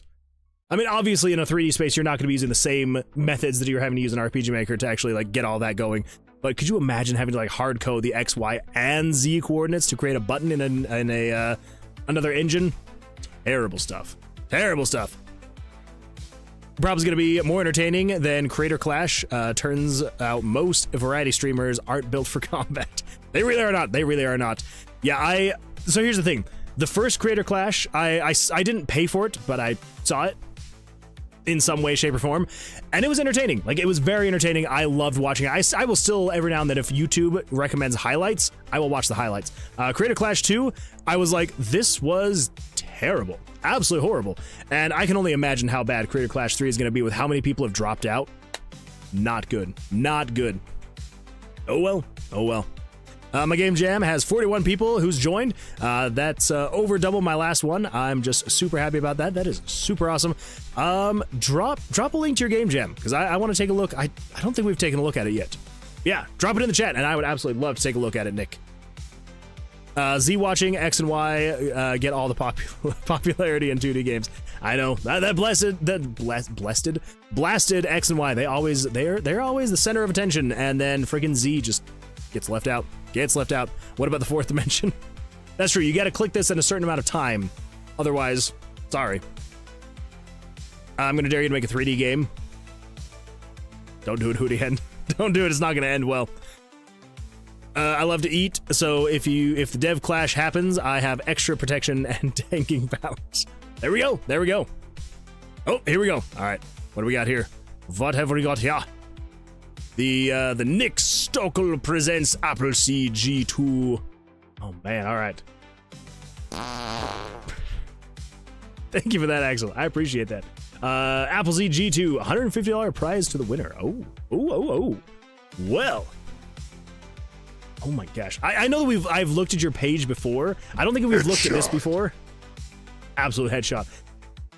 But I don't think we actually looked at this at the actual Game Jam page, and it is just so good looking. 150 USD to the winner. Theme to be announced. Rating, enjoyment, use of theme, sound and music, art and visuals. Rules, games must be web and Mac versions, and use of theme. Games must be made in jam period. No generative AI, no safe for content. Games must have original assets, no new content during the voting period. Games made during the game jam remain your property. Organizers may use games for content creation. To be eligible for the prize money, games must be set to name your price. Absolutely beautiful. Click to join the Discord for updates. Man, looks so good. You know, I don't know if I'm gonna have time. Actually, I'm pretty sure that I'm not. But regardless, I'm freaking joining this, because even if I just have like a tiny little bit of time to like find something and submit it, I would absolutely love to get something submitted. And if nothing else, I love hearing about themes for game jams. Something about it, like, I would say probably, I don't know, not quite 50% of the time, but almost half the time when I see a game jam and then I see the theme, there's like something about the themes, like it's just so much fun to like have the spark in your brain of just like, oh, I can make something like that. Yeah, it's a lot of fun. So I'm super excited to hear about the theme. And yeah, if nothing else, I would love to submit maybe some kind of small thing, and then would love to go around and see what other people have created. So yeah, super exciting though that, you got 43 people now. Absolutely fantastic. Oh my goodness. Welcome yo_it's_LJ and your 5 amazing audience members. Welcome, LJ. I appreciate the raid. Thank you so much. Welcome, everyone. Glad you're here. We are just taking a look at this new game jam that's going to be starting here in the next 3 days. And yeah, so just taking a look at this. If anyone is interested, it was actually just dropped in the chat not too long ago. So if you're interested in joining the Appleseed G2 jam, that's going to be starting in a little under 4 days now. Yeah, super exciting stuff. Yeah, so we've got Nick here in the chat. And yeah, so if you're interested, make sure to go give it a look-see and give it a join if you're interested. But yeah, LJ, thank you so much for the raid. I do appreciate that. How did your stream go? Hopefully it went well for you. Did you get anything fun or exciting happen on the stream? Anything you want to share? Anything like that? Feel free, absolutely. Also, if you got a raid and run, no worries at all. Totally understandable if you got to, but would absolutely love to have you hang around for a little bit. Yeah. Let's see, what else have I missed now? Can I join? How much until it's done? Appleseed G2 starts in 4 days. It's coming up real fast. Imagine not respecting Z while living in a 3D world. Well, some randev, not all of us live in a 3D world. I, for one, live in a 2D world. That's the way I see things. That's all I see. Portal 2 still blows my mind coding-wise. Portal 2 is absolutely nuts. What is the 5th dimension? What is the 5th dimension? I know that time is the 4th dimension. I don't remember what the 5th dimension is. What is the 5th dimension? The fifth dimension is a theoretical concept in physics often envisioned as a hidden spatial dimension that could unify gravity and electromagnetism. Well, there we go. Theoretical. That's what it is. Answers that question. Let's see. It's an AI text-to-speech. Scientists discovered the fourth dimension. Super mysterious and scary music. W Art Nick. Yeah, 100% W Art right there. There's no text on the page. There's no text on the page. Wait. We're talking here? What page? I must have missed something. It's all pixel art. Oh. Okay, okay. That makes way more sense. I was wondering how you got the font. This is like a very custom looking font that I don't think is normally on itch. So yeah, super cool stuff. Which I guess, to be fair, that would make sense of how you got the actual animation to work on it. Good point. Good point. Nick and I just do web and not Mac. Appreciate it. It is also a month-long jam, and that's where I'm kind of hoping I would maybe find some time here and there to maybe make something, even just like just tiny something, just to get submitted. If I need music, I'll drop everything and throw something together. Thank you, Axel. I appreciate that. I'll let you know. I'll let you know if I do end up actually having time to get something thrown together, and then depending on what the theme is, what it may end up being. Let's see here. Raid dropped again. Moonwood is posting a small sneak peek of my game in like 30 minutes on the Discord server. If you want to check it out. Yes, absolutely. I would love to check it out. Chili Jam.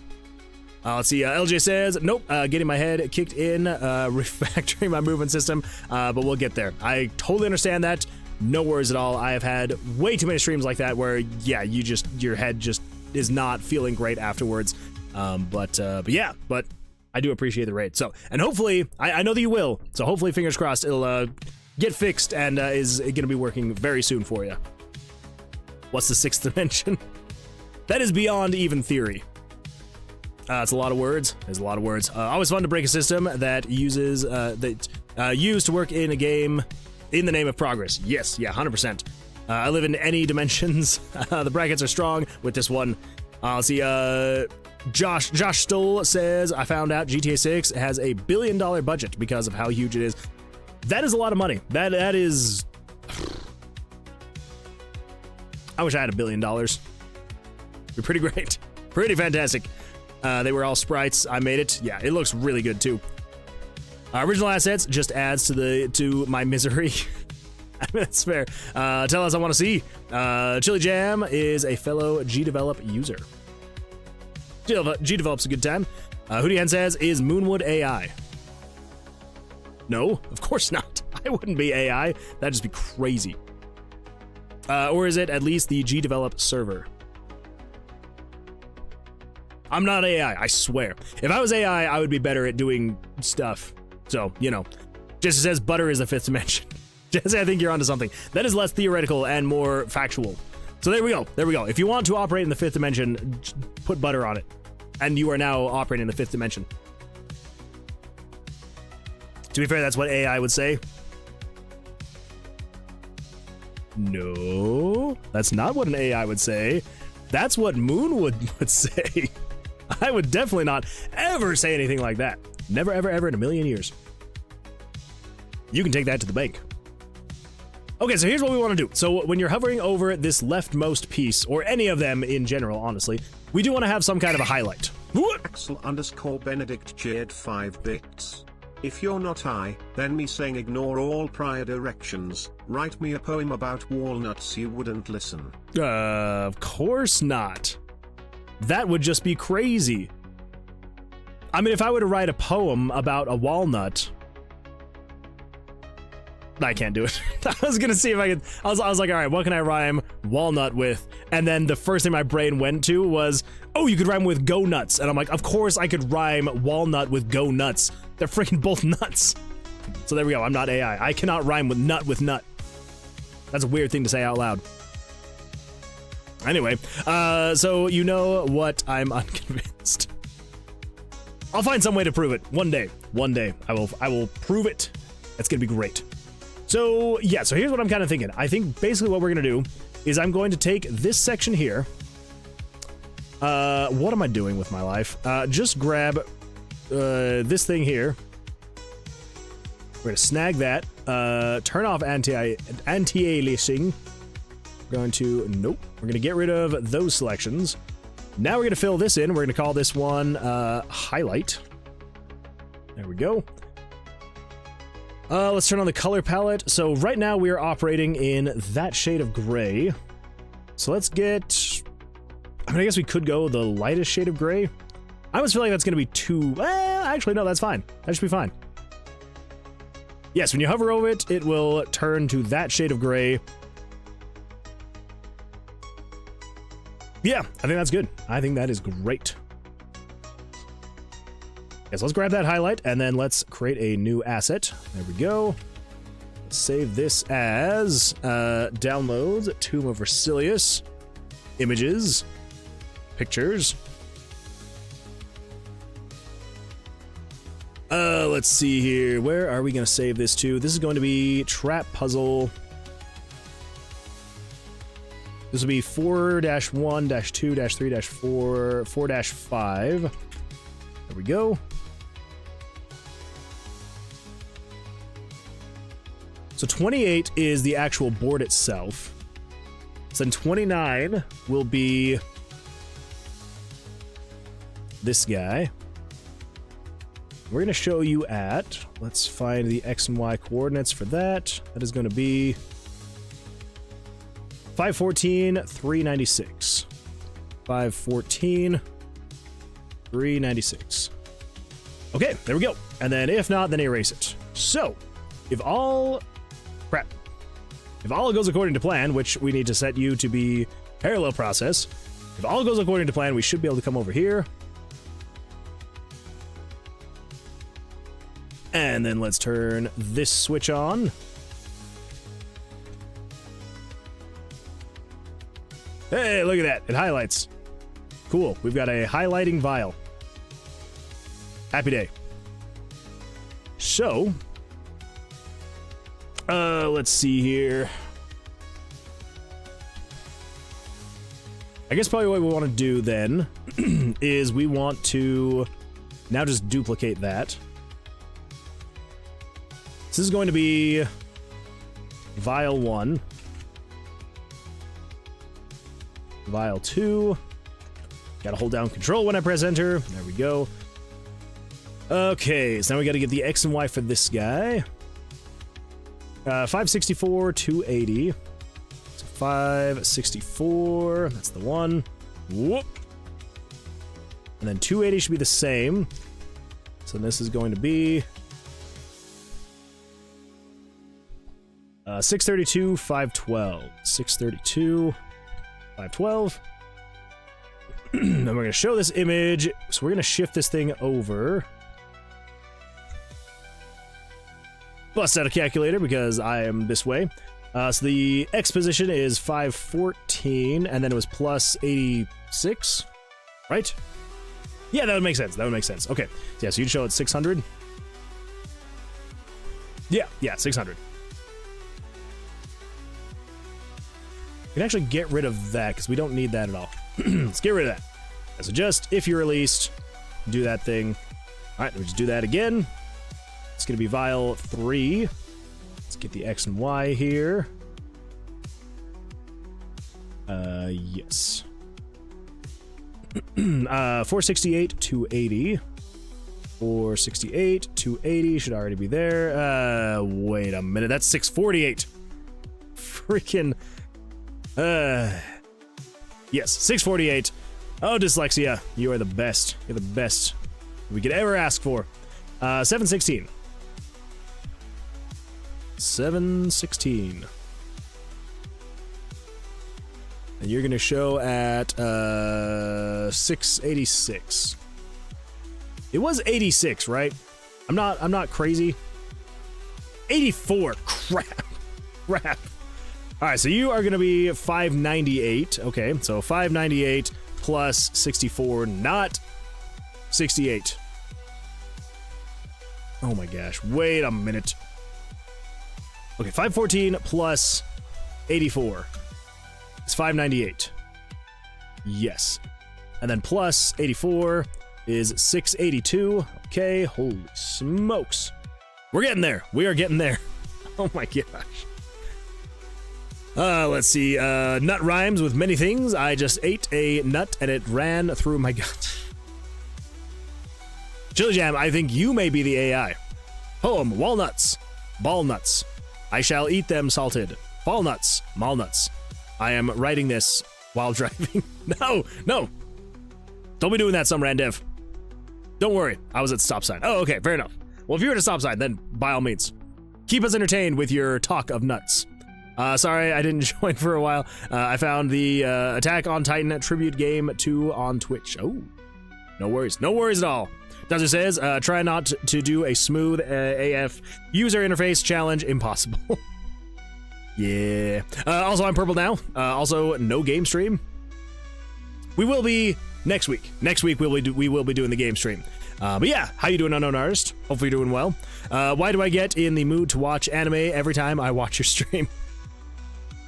It's all the talk of anime on the stream. It's got to be it. He's locked in right now. Be right back. No worries, Nick. I was locked in. We're trying to get work done. It was about an hour and like 20 minutes of chatting. So we literally just started doing actual work like literally 15 minutes ago. So yeah.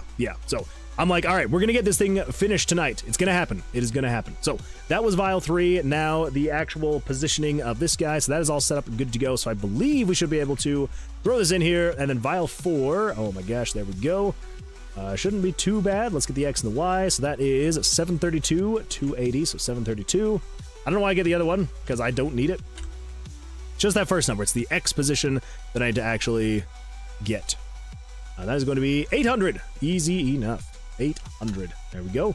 This is going to be Vial 4. Thanks for the follow. Soda Pop 69696969. Soda Pop 6969696969. I appreciate the follow. Thank you so much.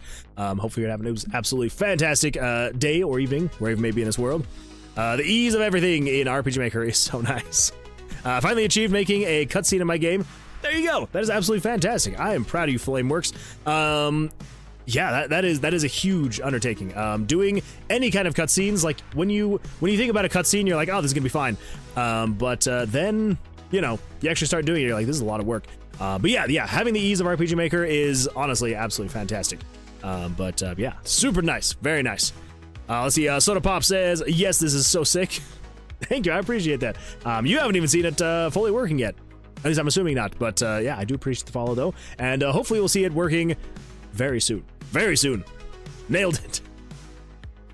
I think I maybe added one too many 69s, but you can never have too many 69s, so I was like, I would rather have too many 69s than not enough 69s, you know?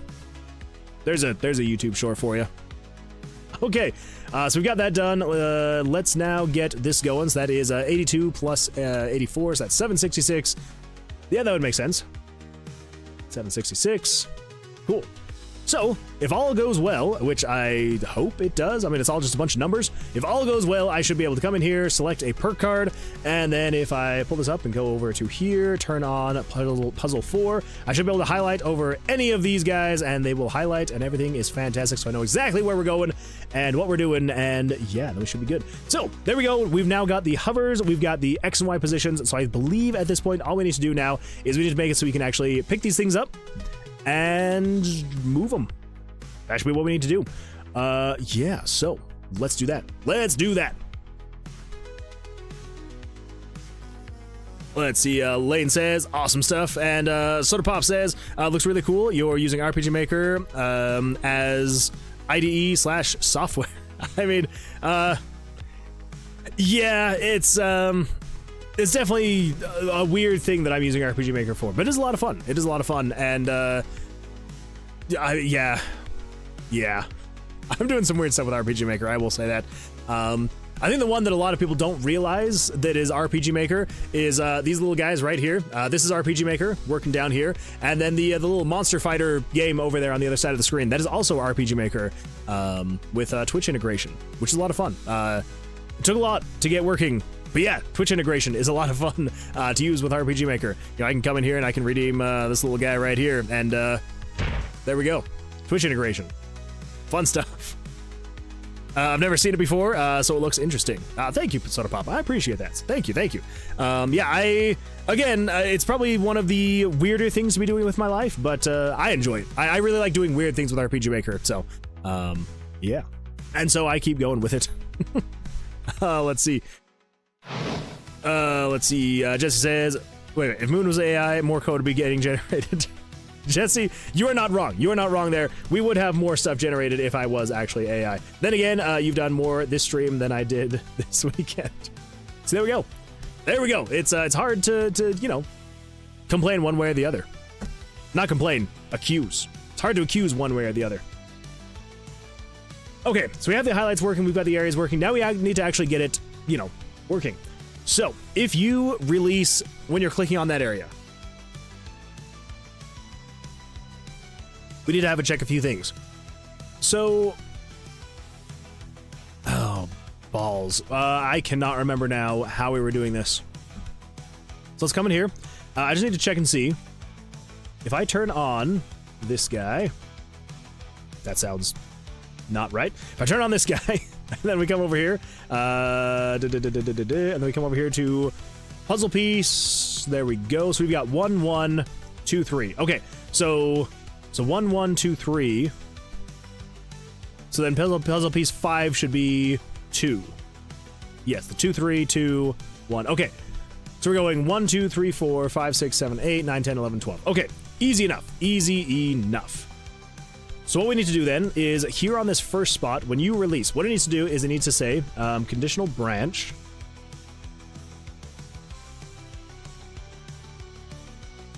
Yes, we will need to have a conditional branch first. So first we need to check for the very first puzzle piece here. Wherever that thing is.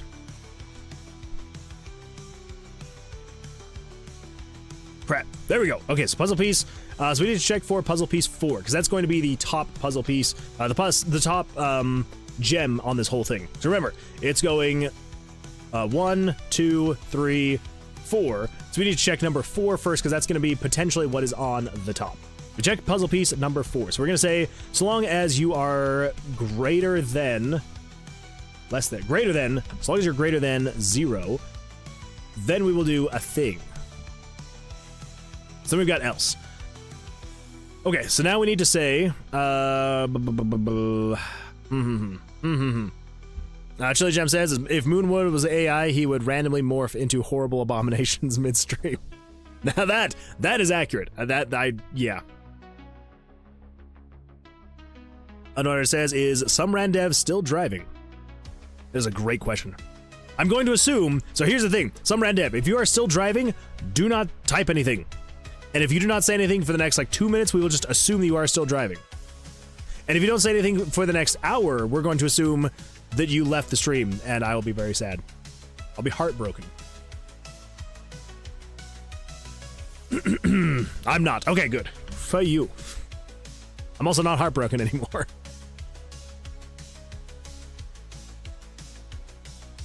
So we're checking the fourth one. If you are greater than 0, that means there is a spot there. So what we need to say is we need to say condition. We need to control variable. Let's actually set. Oh man, do I have a gap somewhere? Because we may need more puzzle pieces. Are we ever going to need more than 16 though? 17, 18, 19. We could need 20. But just because, I'm just going to do this. We're going to say puzzle selection. We need a puzzle selection variable. We're going to say set puzzle selection to be equal to puzzle piece 4, because that's the one you have selected at the top. Now, if you have selected that one, now what we need to do is we need to say conditional branch. No, how are we going to do this? So if you select it,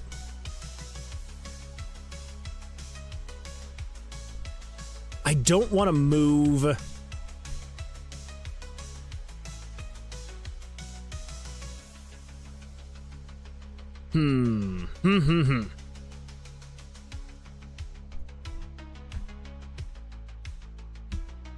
Yeah, I actually do not want to move any of the pieces, because if we move some of the pieces, we would have to move everything up. And I don't want to do that. So I think what we're going to do is we're going to actually just highlight this whole vial once you've selected it. So to do that, we're going to get another one of these guys. We're going to save this as puzzle piece 4-6.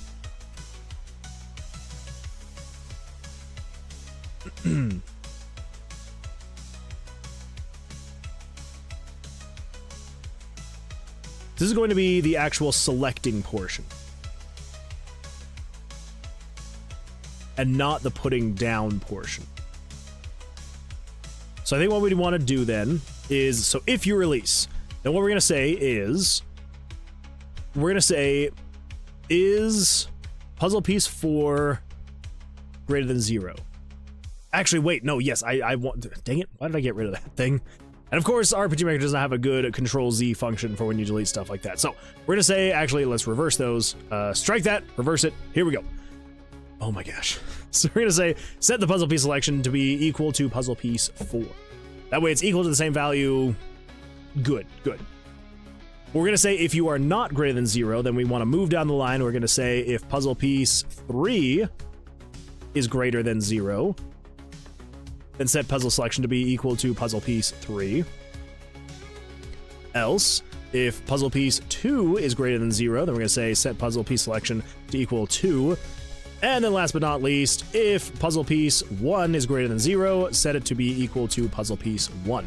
Now the reason for doing all of this is because I need to check and make sure, because I need to check every single tier, so tier 1 through 4, and we need to start at the top, so be like, hey, are you a thing? If you are, great. If not, move on to the next one, next. And then all the way to the bottom, if you are not anything, we can just, I mean, just don't do anything, so yeah, that's fine. And then we're going to say, then we want to show image layer 30.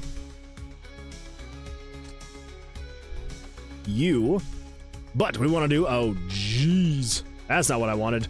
I want to do contiguous, whatever you are. We're going to save you as a PNG all the way down here at the bottom. Save over you. Yes, yes. There we go. Now back over here. Now we should have the shape of a vial. Well, we should eventually have the shape of a vial. There we go. That's the shape of a vial. But instead of doing normal, we're going to do this as an additive. I believe additive. Yeah. Additive should be correct. All right. So then let's grab you, to you.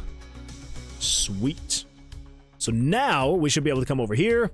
And then so long as there is a thing in vial 1, if we select it, let's come over here, turn on the trap puzzle 4, it'll fill it.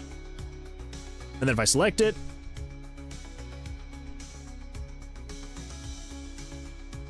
oh, wait.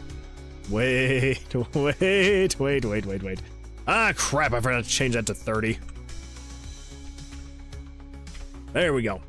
It does seem like additive might not be the best way to go about this, though. Maybe. But yeah, so if we select this vial, it should let us do that. Actually, that is exactly what we want, because I wanted it to be able to... Well, that would make sense, though. That would make sense. Yeah, okay, oh my gosh. That's right, yeah. So never mind. I do not want to have it be... Ah, jeez. So never mind. We're not going to do additive. We're not going to worry about that. Just set it to like 150 opacity. Just call that good. I mean, we could also just do a different... We'll see what it looks like. We'll just use opacity for now.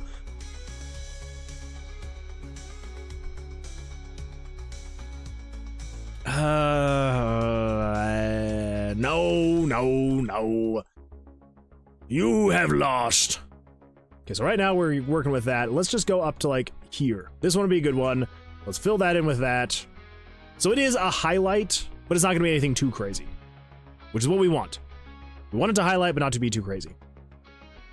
Let's replace that. Yes, there we go. Then come back over here, and then we want to change you to be equal to full opacity, 255. Get rid of those guys. Let's bring in these guys. There we go. So now it will add a slight highlight, but it's actually accurate to the color palette that we have. give this a shot. Let's take a look, see. So we can highlight, and then if we select, it is now showing like that, so you know this is the one you've selected, which is fantastic. There we go. Okay, so that is that. Now what we need to do is basically do this exact same thing. But, okay, so once it sets that value and the puzzle selection is equal to a thing, now we need to say turn on self-switch. We'll do B. So turn on self-switch B. Self-switch B is this guy over here, which I'm going to need you for something else. Let's copy and paste that. That should be good. Excuse me. I am so sorry. This is going to be trap puzzle 4. If B is on. Let's get rid of all of this stuff.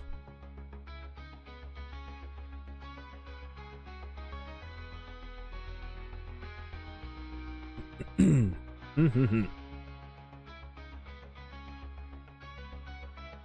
turns on B, and that means you have selected a vial and you're ready to then put it into a different vial. Okay. Yeah, so that should be good. So we should just be able to copy that.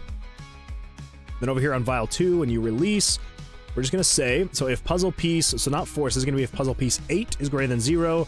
Then we want to show you, so you're going to be 598, right? 598, yep. Okay. And then set you to be equal to 8. Turn on B, yes. Okay, and then this is if 7 is greater than 0. There we go. Set it to be equal to 7. 6 is greater than 0. Do that. And then you are 5. Wait. 8, 7, 6. Okay, never mind. That was my bad. Had to go back through. Okay, now this one's number 5. So you are 5. If 5 is greater than or equal to 0, or if you're greater than 0, show that image. You are puzzle piece 5. There we go. Okay, so that's the first and second vials, which is more than enough for testing. So let's come back over to. Actually, I think we just need to basically just grab this again, and then we paste that in there.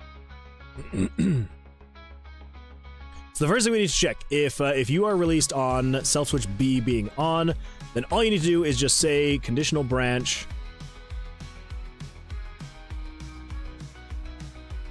Crap. I just realized we need some way to indicate what vial you've selected. Crap. Let's see here. I spilled my popcorn all down the crack of my car seats. No! Some Randev. That is the worst. I am so sorry. That is not fun. That is not fun at all. Okay, at some Randev, I know that it seems like Fat Thumb did. You seem to like anime, and it seems like you've watched Attack on Titan. Have you seen Attack on Titan Tribute Game 2? Alright, I'm gonna stop chatting as much, because Attack on Titan... Fair enough, unknown artist. Fair enough. I do appreciate you being here, though. Thank you.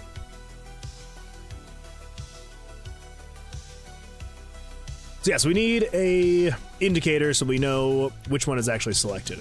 Because just saying you're equal to the amount of puzzle piece 4, that's not going to work.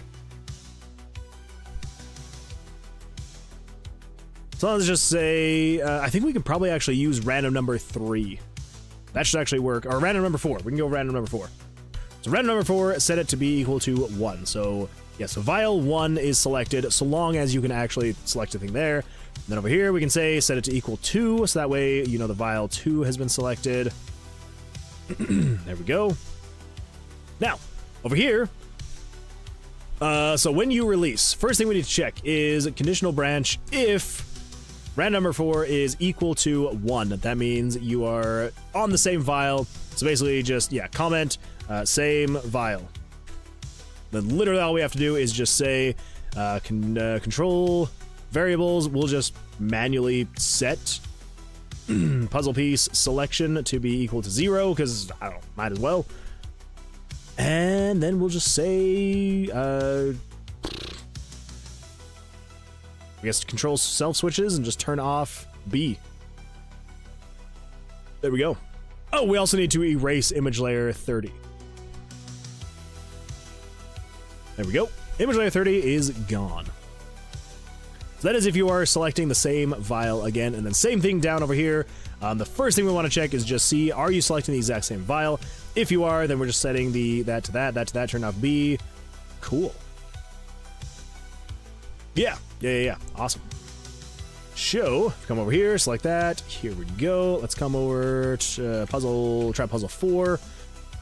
So if we select this guy, it'll highlight it, and then if we select it again, it should unhighlight.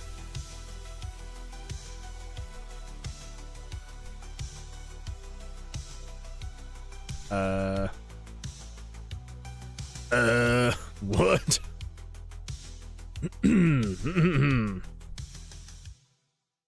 Erase 30. Erase 30.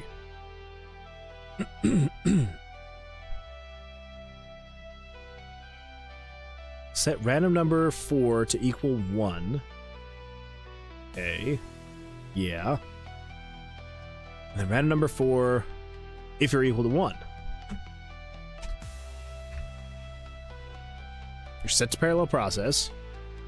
Yeah. Okay.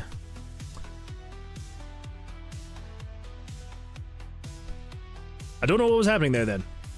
So we're going to turn that on. We're going to say selected vial should be equal to 1. Let's go to 920. You are equal to 1. So if I select it again, I mean, you're still equal to 1, but why? Why? Same vial. Puzzle selection equals to 1. I guess we'll also just set this variable to be equal to 0 as well. I suppose. Might as well. And then erase picture 30. Turn off B. And then it should switch back to this page because B is off.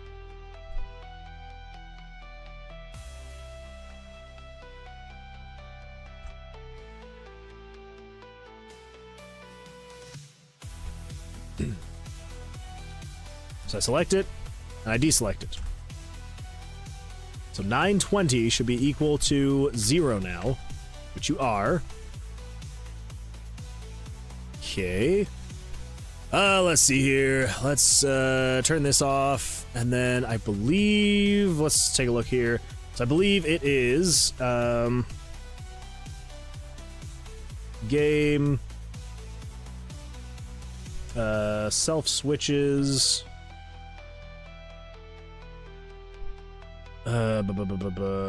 Crap. I do not remember which one it is. It's dot value and then parentheses. Okay. Self switches, dot value, and then parentheses. Oh, geez. Okay, fine. Fair enough. So we want to check.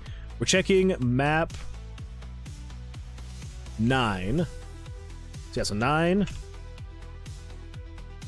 And then event 27.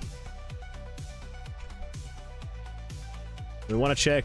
We want to check. We're not setting the value. Would I still say B? It's saying B is still set to true. What about C? C is false. A should be true as well. So why is B still true? So B and A are true. C is false. What? What? Oh. Wait. No. I'm turning off B. Oh. You know how I said the order of operations in RPG Maker can be a little bit weird sometimes? So here's the thing. It is turning off self-switch B, right? Which should be turning off some of the conditions for this page, so it should switch back to page 2, where if B is off, then it goes here. But here's the problem. It turns it off, But before it has a chance to like switch back to the other page, it still continues running the rest of the page. And so it's now saying, hey, is puzzle piece 4 greater than 0? If so, cool, turn on B. So we need to turn off B, and then we need to say exit event processing. Because you would think that if as soon as you turned off a condition and you were like, hey, turn off this switch, the rest of the game would be like, you know, it'd be like, oh, hey, we would love to continue the rest of this event processing, but the switch is turned off, so sorry. I'm sure it's probably for like efficiency's sake, you know, it can't constantly be checking for every single time it's doing anything in the event, being like, hey, are all the conditions still met in between every single bit? But it still is like, now here's what's going to be really embarrassing is if I do this and it's still not right. Okay, good. Whew.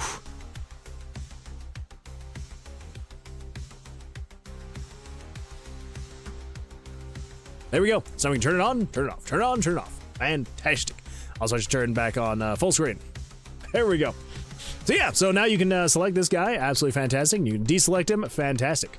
So let's do the same thing with vial number 2, which I think should basically be the exact same thing. You know, it's literally just, we come down here. Actually, vial 2 is good to go. Yeah, so I should be able to come in here. Vial 2 should be functioning the same way as well. So let's do this. Come in here. Nope. Turn you on. I should be able to select vial 2. It'll highlight, and then if I select it again, should de-highlight, deselect. Cool. All right, there we go. Fantastic.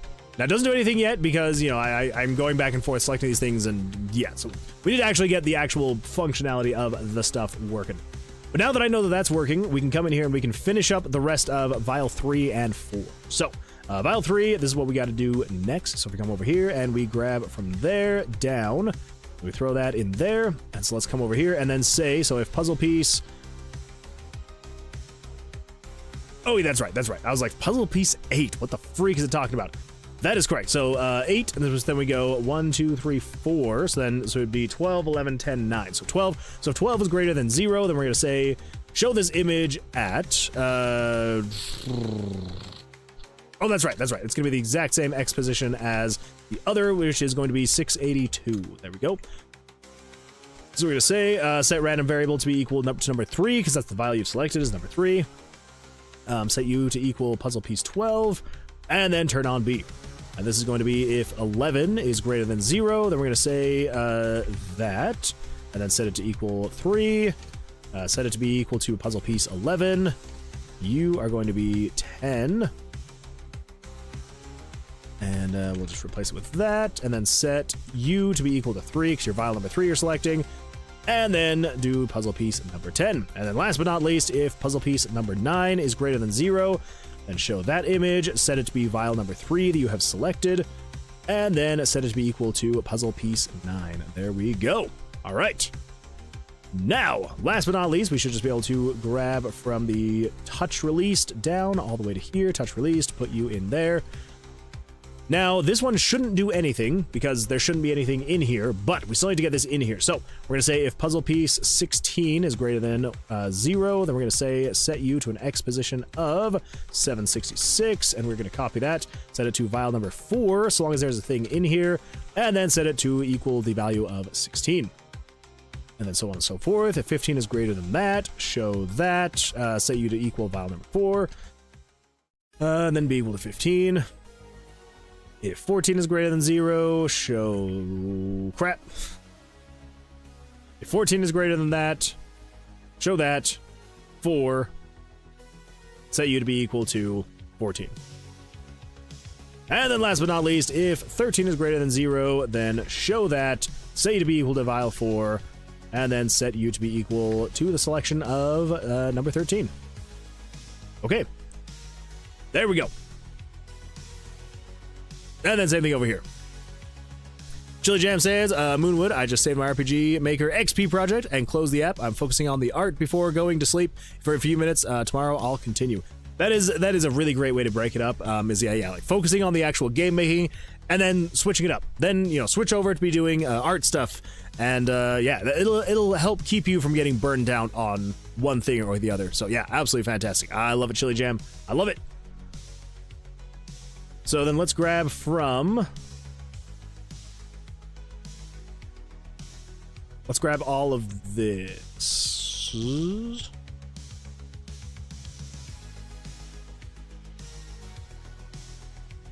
No.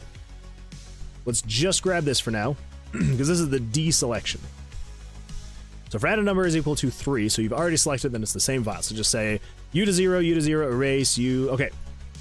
Yeah, so literally just the exact same thing, just saying, but if you're also equal to 4, do that thing. Now, here's what we need to do. This is where it's going to get a little bit complicated. So we're going to need to check a lot of different things.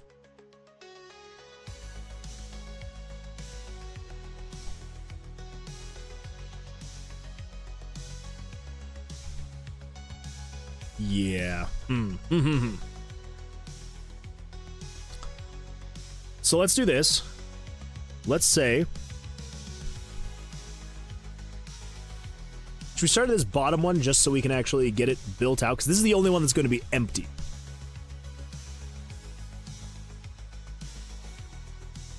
I think so. I think so. So we're just going to do a comment, and we're going to call this one pulling... Oh my gosh. Pulling from vial 1. So this is considering if you have a conditional branch, the variable random number 4... is equal to 1. So you have selected vial number 1, and now you are trying to put that stuff from vial 1 into vial 4.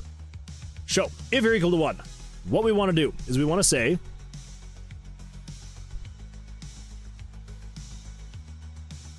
a few different things. So first we want to say, we want to check what the value of the first spot in the puzzle is. So if this is puzzle piece, so that's 1, 2, 3, 4. So puzzle piece 4 is... Oh, do we want to check puzzle piece? Yeah, we want to check the first, or yeah, the top spot, which would be puzzle piece 4. But we're going to have to break it out a little bit. Yeah, we're going to have to break it out a little bit. So we're checking the first one. Oh man, what are we gonna do here? Let's see.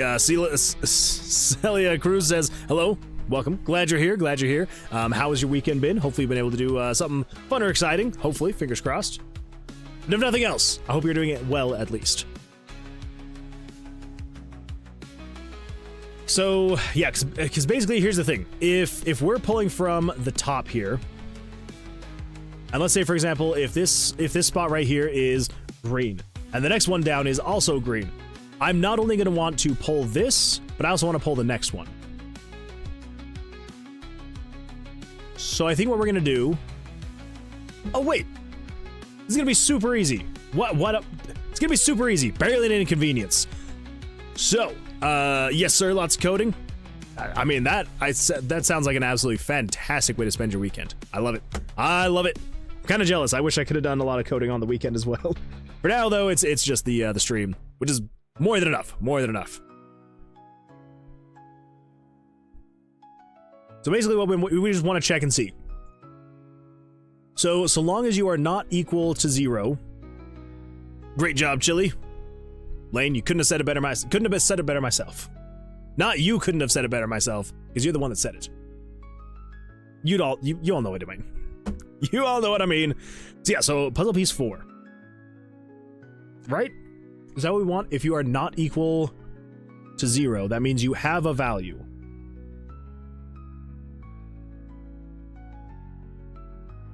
Or we could, I mean, it's basically the exact same thing.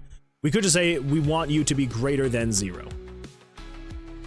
Then we also need an else handler, right? No, we do not need an else handler at all. We just want to say if you are greater than 0. Also just not equal to 0, but so long as we want you greater than 0. That's basically what we're getting down to. So we also do not want to be checking puzzle piece. Yeah, puzzle piece 4. Oh my gosh. Okay, so puzzle piece 4 is greater than 0. then we'll say we now need to move the images.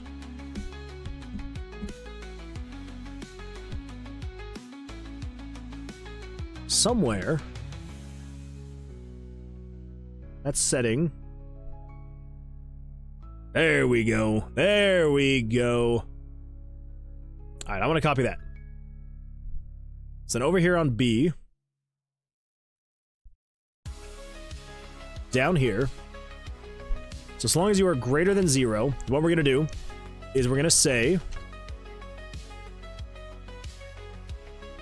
let's just set 101 to now be equal to linear. Do I need to do linear in out? I think I can just say linear, and then it just resets the easing type. I just want to say linear. Now, we don't actually want to show these images.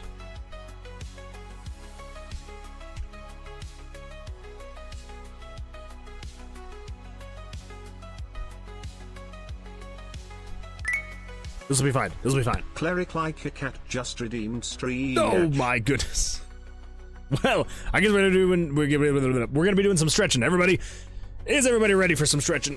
Oh, let's get some stretching out, everybody. Here we go. 1, 2, 3. And the other way. And I'm so sorry, Lovelane. I'm so sorry. Well, we're going anyway. And backwards. Oh, that felt good. That felt good. Thank you for that. I appreciate that. And Lane, I am so sorry that you were not ready, but it must be done. It must be done. All right, so we're going to set it to linear, and then we're going to move image layer. Let's see. So 101, 101, 102, 103, 104. So 104. But we're going to do some things a little bit different from just moving the image. So here's the thing.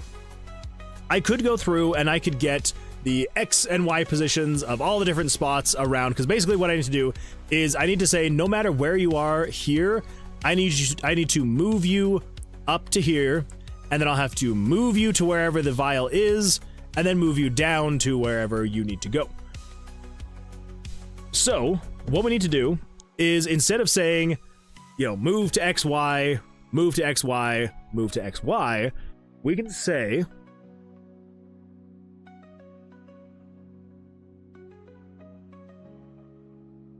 we can get the image's X and Y coordinates and then add to that or subtract from it. So let me show you what I mean. So here's the X position that we need to change to, or this is where we're moving to. This is the destination of X and destination of Y. But what we can do is instead of setting a set value, so instead of saying, oh, move to 514 and 478, what we can do is we can say, hey, move game pictures dot crap, what is it? Game pictures dot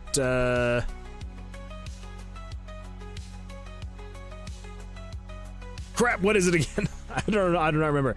All right, hold up. We want to say, I just pulled up the console, so it's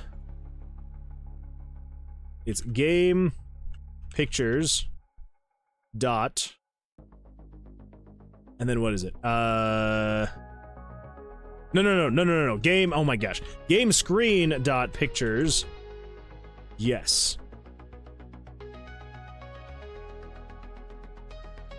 And then if we get image layer, what image layers do we have showing right now? I do not for the life of me remember what these are. Let's copy. I don't remember what they are. Which image layers are you?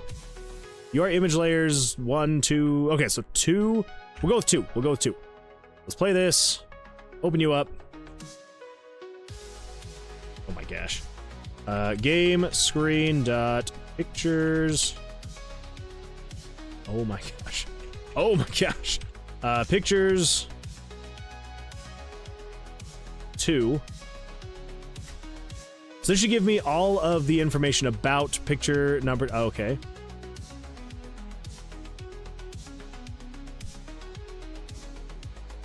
Crap, what am I doing wrong? Is it game screen dot picture 2? So not pictures. Okay, yes, so just picture 2. I also do not understand freaking why this gets so laggy. Like, why? Just... Peace. Okay. Game screen dot picture 2.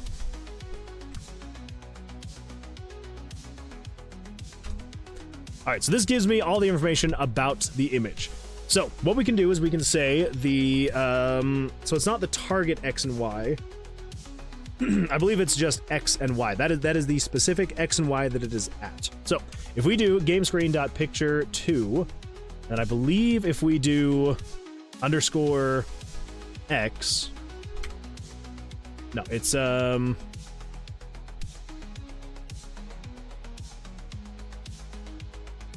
no, crap. What is it? What is it?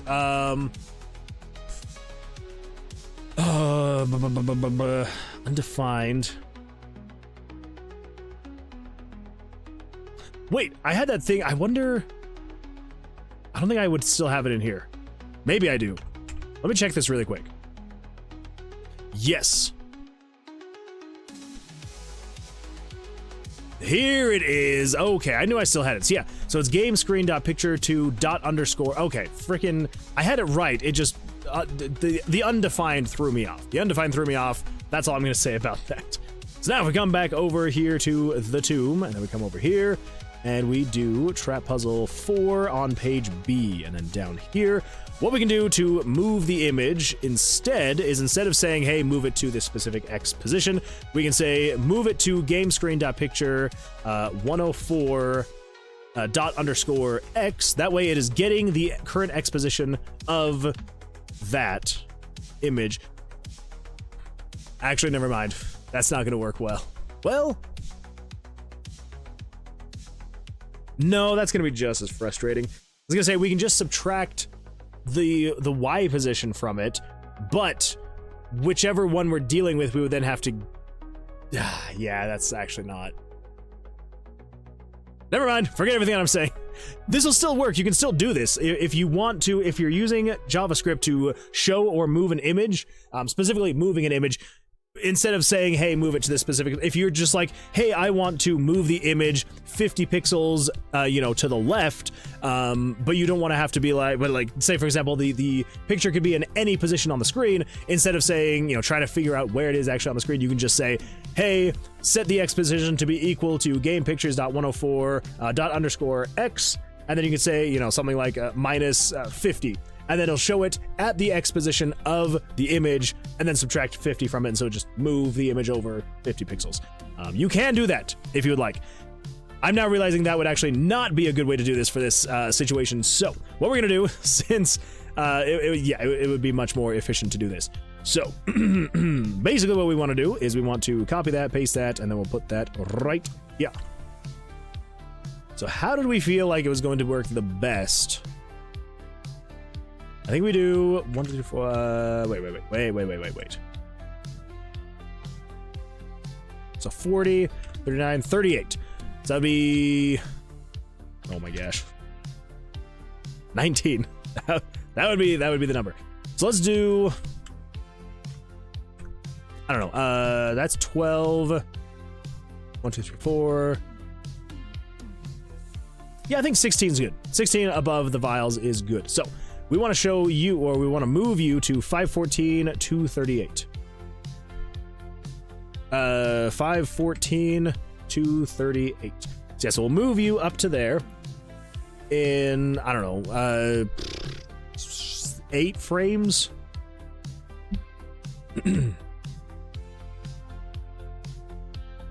Yeah, sure, 8 frames. So move you to there, and then what we want to do is we want to wait 8 frames, and then we don't need to set that to linear anymore. Game screen, move picture, 104, so we want to move you. Yeah. So we're gonna have to set this for every vial individually, unfortunately. So we're going to say we're going to move you over to this vial.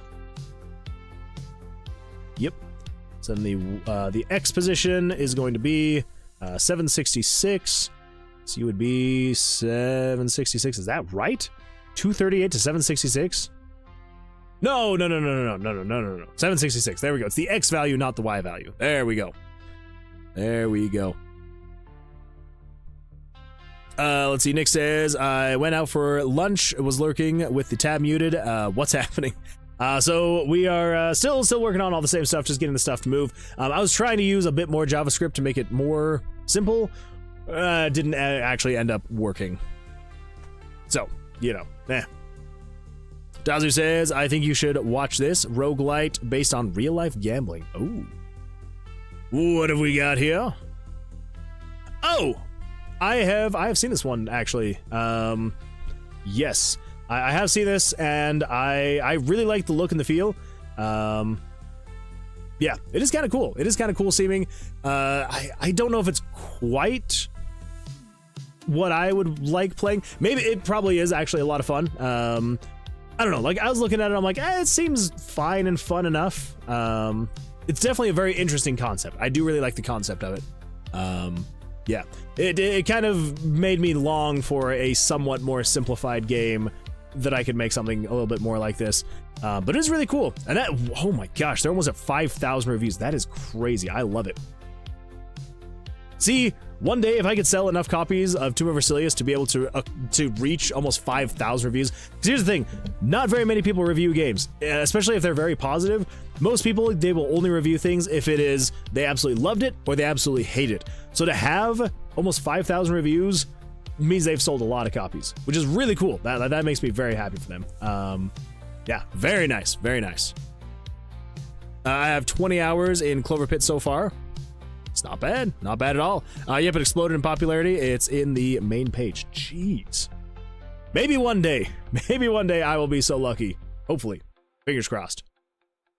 Okay, so then we want to set the so we set the X value to move it over. We'll do the same, 8 frames. We'll wait. And then right here, we want to then switch this to be equal to bounce out. Yeah, so we want it to actually bounce as it goes down. Crap. Now we need to actually take into account where it's moving based on a couple things. So first of all, you need to be equal to 766. That is the vial that it's now on. Now I need to base where it's actually dropping down to based on what is actually in that vial now. Oh, that's gonna be so much. Oh my gosh.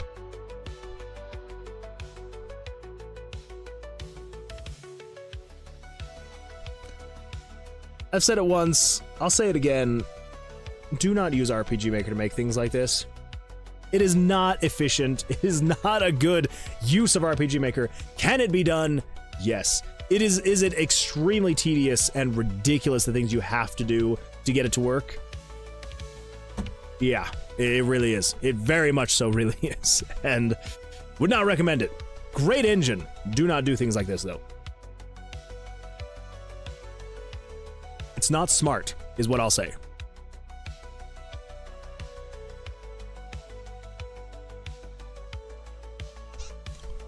Okay, so at this point, I feel like we just have to do... Okay, let's do this. Let's get rid of that there. So we don't need to duplicate that. So we can just say, get rid of that. Because then once we switch it back to bounce out... Oh my gosh, I just realized. Set you to 104. There we go. 104, 104, 104, bounce out. Now we need to then take into another conditional branch. So we need to say conditional branches. If the variable... So we're moving into vial. Yes. So we basically want to say if 16 is equal to 0, that means there is nothing in that vial. So we then move all the way down to the bottom. Yeah.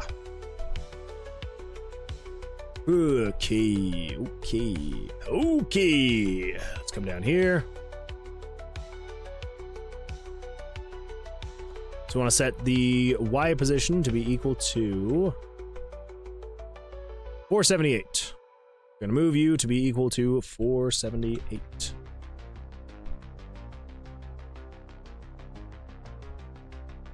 And then if not, what we want to say is piece 15 equal to 0.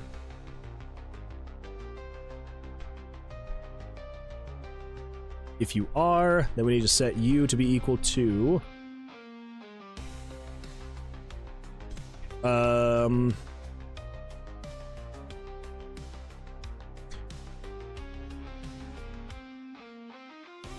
that'd be 58, right? 58 pixels? Nope, 56. 56 pixels up. Yes. Let's pull up the calculator again. 56 pixels up. So we want to say 478 minus 56. 56. That'd be 422.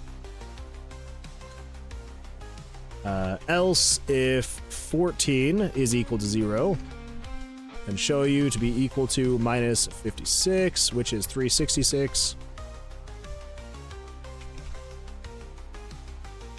So 16, 15, 14. Yeah. And then if 13 is equal to 0. Actually, we should just be able to do an else handler, because we're going to check and see.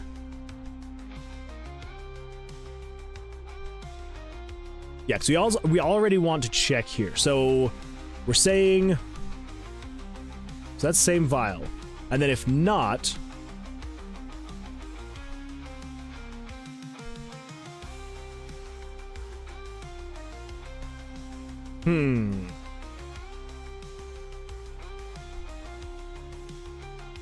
So we're checking to see if you're the same vial.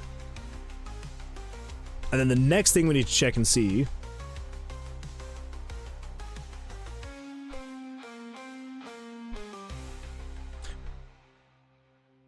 I think we need to do basically the exact same thing. No. We're going to do a slightly different thing. So check to see if you're clicking on the same vial. If it's not, then the next thing we need to check and see is if, not if random number 4, we need to see if puzzle piece, wherever you are. There we go. If puzzle piece 16,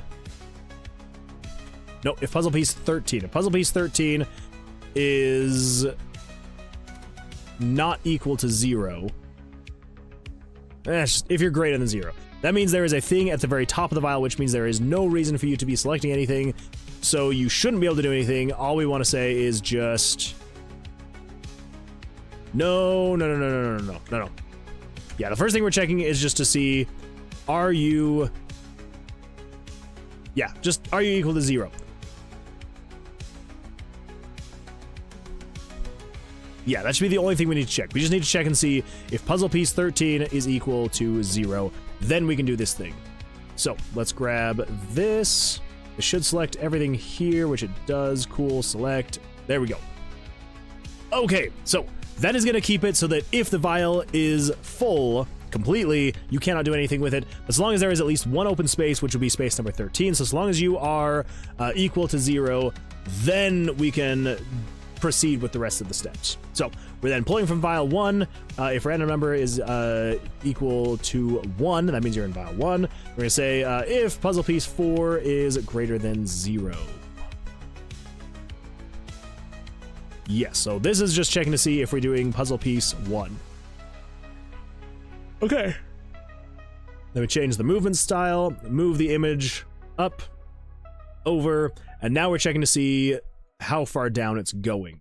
So if 16 is equal to 0, move to 16. If 15 is equal to 0, move to 15. If 14 is equal to 0, move to 14. Else, which would mean 13 is the only other one available, then move it to 14. Cool. Now, I believe the only other thing we have to do at this point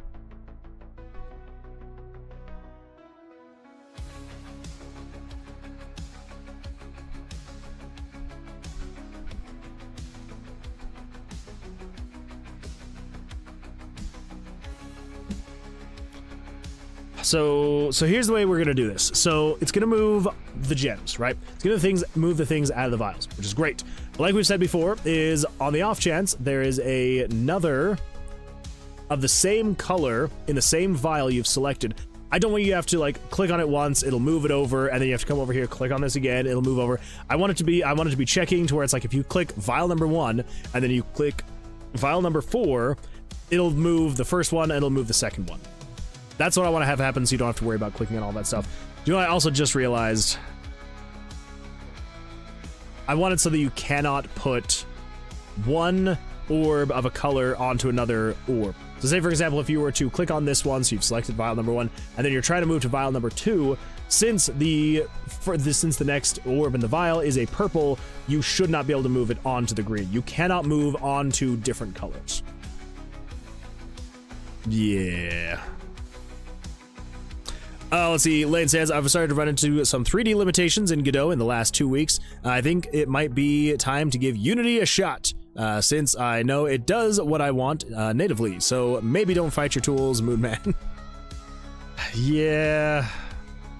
See, here's the problem, though. I am so deep into this project, it would be an absolute nightmare to not only switch to a different engine, right? Because, like, obviously I'd have to learn a whole new engine, but then I would have to recreate this entire game in a different engine, which is not great. But oh well. Oh well. Yeah, that's fair. Yeah. Yeah, on my next one, I will probably look into some type of other different engine. Maybe. I'll also probably not go as crazy of a project. So it shouldn't be that difficult of a check. Basically, all we have to do is we just have to say, let's see, WMK Universe says, good morning, it's 6 a.m. Good morning, Universe. How's it going for you? 6 a.m. there, it is 11 p.m. here. So, you know, good times, good times. 6 a.m. Oh, that is early to wake up. That's very early. Hopefully you got some good rest, though. Did you have a good weekend? Hopefully you did something fun or exciting or relaxing, at least, maybe. So I'm pretty sure somewhere in here it should be an easy place to pick. So pulling from vial 1. So if random number 4 is equal to 1.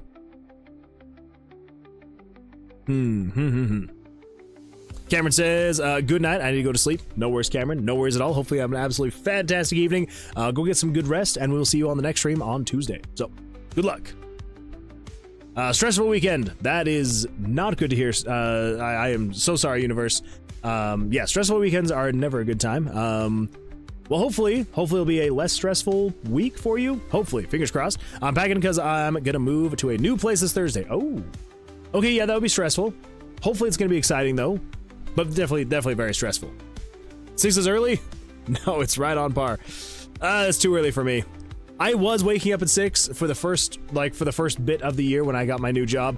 And then luckily I, chatted with my boss and he's like, hey, like if you want to be into the office at 8 instead of 7, I was like, that's totally fine. Just keep in mind you do have to make sure that you're ready and available just in case other people are working earlier and they need your help. I'm like, I can do it. I can do it. So now I get up at like 6:45 instead of 6, which helps a lot. It helps a ton.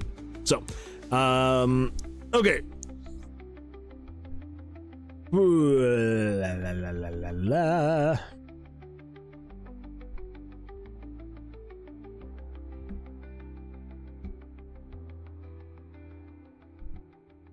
So maybe I can't think.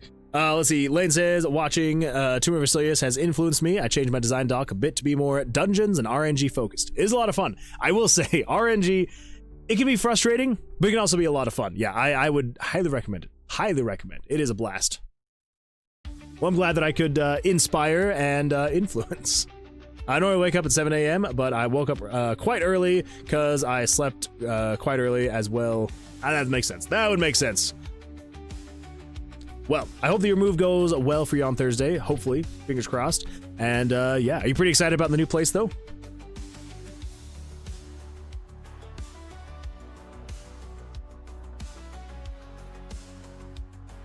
So we're doing the checks here, but I can't really do the checks again there because we're already moving the stuff up.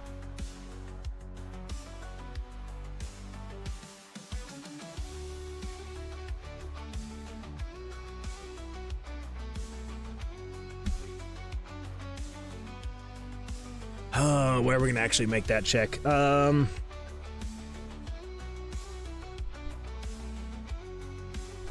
We technically only need to make the check once on the vial. We don't need to check every single individual piece because each individual piece is saving what the value is before.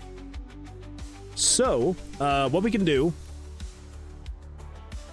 yeah, we can basically just say, so if puzzle piece 4 is equal to 0, is greater than 0,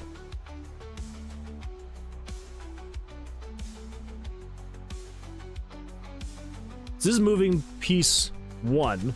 So before that, what we want to do is we want to say additional branch. This is moving to vial. Yeah, this is specific for vial 4. So we want to say conditional branch if puzzle piece selection is not equal to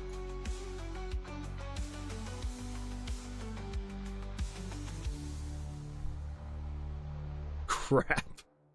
Oh, crap. Okay, so we can't just do that. What we need to say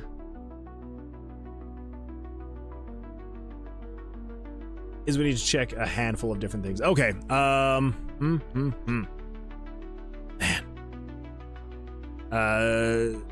Steam Your Style, brought to you by Philips. Exactly.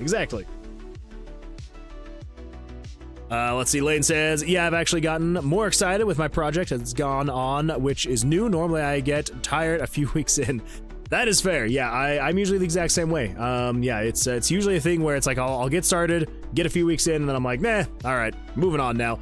But yeah, if you can actually get feeling more excited for it, that is a huge step up and super exciting.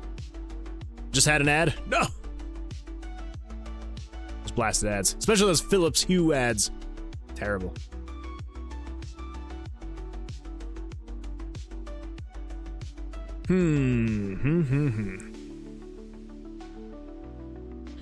So what we actually need to check first is puzzle piece 16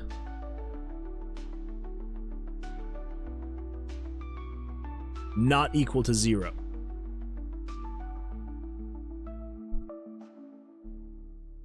So we now need to find out whichever one is highest. Oh my gosh. Oh, I did not think it was gonna be this crazy. Like, on the outset, you think like, okay, you're gonna make a few vials. They're gonna each have 4 orbs in them. And then you move the orbs from one thing to the next. And if it doesn't match the color, then don't let it move. But good freaking heavens. Okay. Whew. So we want to say, because we need to first check and see which is the highest. Is it going to be 16, 15, 14, or 13? Now again, because remember, 16 is the lowest. So 16, 15, 14, 13 is everything in vial 4. So if puzzle piece 16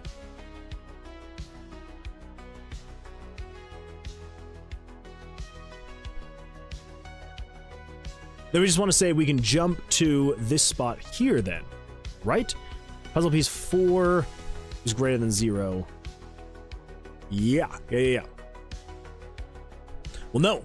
We want to say if you are equal to 0. If you're equal to 0, then just say jump to label, move pieces.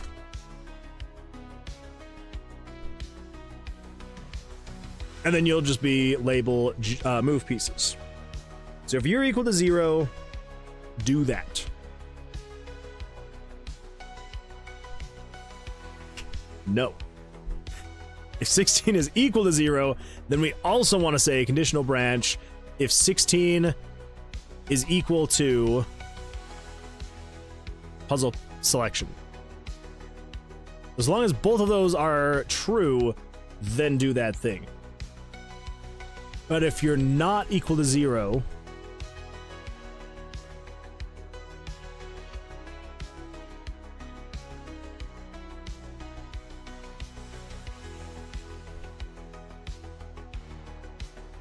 then we want the else handler. So if you're equal to 0, and if puzzle piece 16 is equal to puzzle selection, then you're good to go.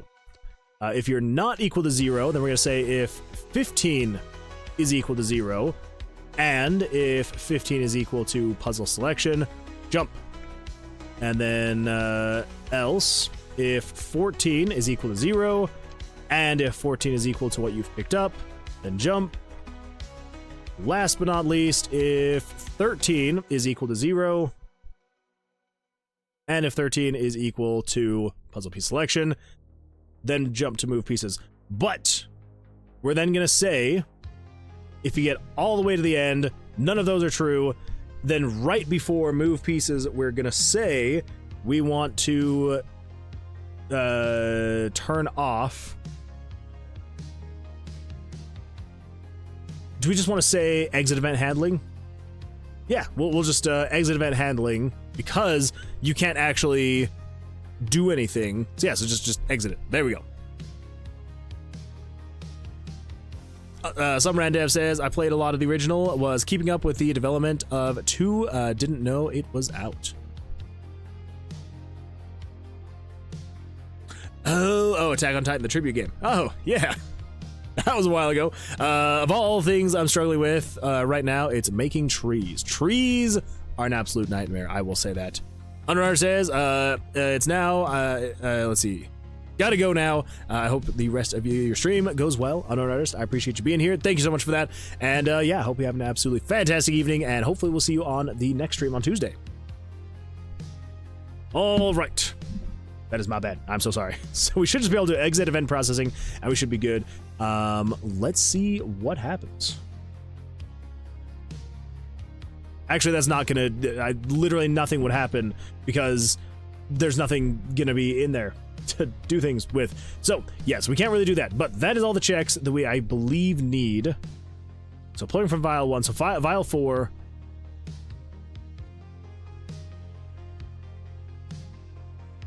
For pulling from vial 1, let's do this. Let's copy you. This is gonna be pulling from vial 1. You are gonna be check if vial 4 matches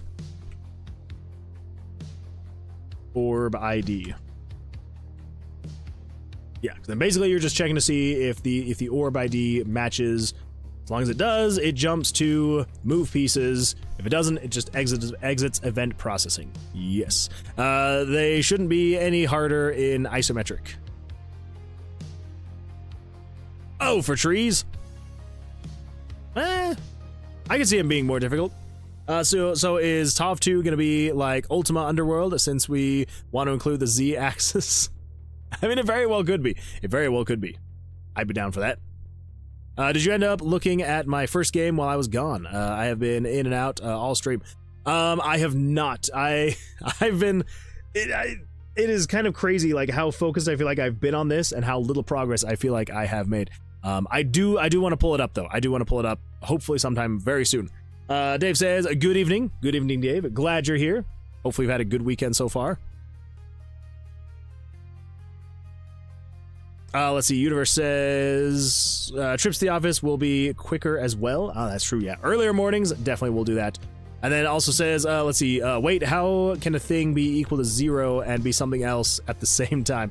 Am I tripping? No, you're not tripping. So basically what it's going to be checking for. So it's just checking to see, so if puzzle piece is equal to 0, that means that it is empty, there's nothing in there. But if it's not equal to 0, that means there is an orb in there. And so if that's the case, then it knows that it cannot move to that spot in the thing, and so then it needs to go check the next spot. So basically the way that it's working is if it's equal to 0, so if it's empty, if there's nothing here, then that means it's equal to 0. But that it could be equal to either 1, 2, or 3, because purple is 1, green is 2, and red is 3, or something like that. I think red might be 1, green is 2, and purple is 3, I think. Something like that. But anyway, so it's basically just saying, hey, are you equal to 0, meaning are you empty? If you are, great, we can move there. If not, then it needs to say, okay, if you are, then if you're equal to something else, move on to the next one, move on to the next one, move on to the next one until it eventually finds an empty one. And then it's just going to say, If I can't find an empty one, then just exit event processing, don't let it do anything. Maintain selection of the vial that you've selected, but just don't try and move anything. Should be what it should do. I hope that's going to be the case, but we'll see. So this is pulling from vial 1, so if puzzle piece 4 is greater than 0. So that means if there is something there, then we need to move the thing. So this actually moves the image, move, set it to bounce out, and then this is going to be moving it to either 16, 15, 14, or 13 in the else handler there. It moves it all down. Good. Good. So, I believe, so long as, I mean, we're going to see how janky this is going to look. It may look very, extremely, horribly janky. Let's turn the full screen back on so you can see everything. There we go. All right, let's see how janky this thing looks. Let's see what happens. I should be able to move this guy over to here. Let's see what happens. So I select that, and then I come over here and select this guy. Dang it. Oh, man. Man. Okay. Whew, so nothing's happening. Where's that cache?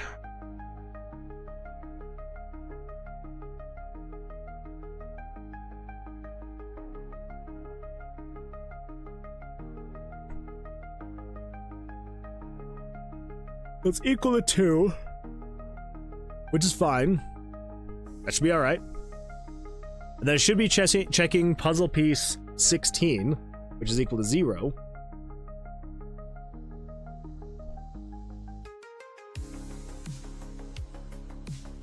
So vial 4. So it shows the image. And so then if random number 4 is equal to 4, that means it's the same vial, so it just turns it off. Okay. And then here, if puzzle piece 13 is equal to 0, that is the top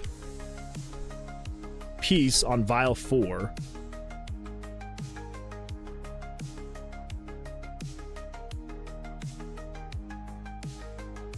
Let's see, Nick says it might have something to do with getting bugged in chat. No, not at all. Not at all. Absolutely not. Definitely not slowing me down at all. Dazu says bread. Anyway, I'm handing off. See you, Moonwood. Nick, thank you so much for being here. I will pull it up. Either if I pull it up later on in the stream, you can check the VOD. Like if I've reacted to it in Discord, you can check the VOD because that means that I did pull it up and react to it. If not, then we will pull it up on the next stream. Or I can just I'll let you know what I think of it when I look at it on Discord, and yeah, I'll leave you a message. So either way, we are going to take a look at it though. So if puzzle piece 13 is equal to 0, that means there's nothing in there. So at least at that point, it should allow you to go and check the thing. So then check if vial 4 matches orb ID. So then if random number 4 is equal to 1. Wait a minute.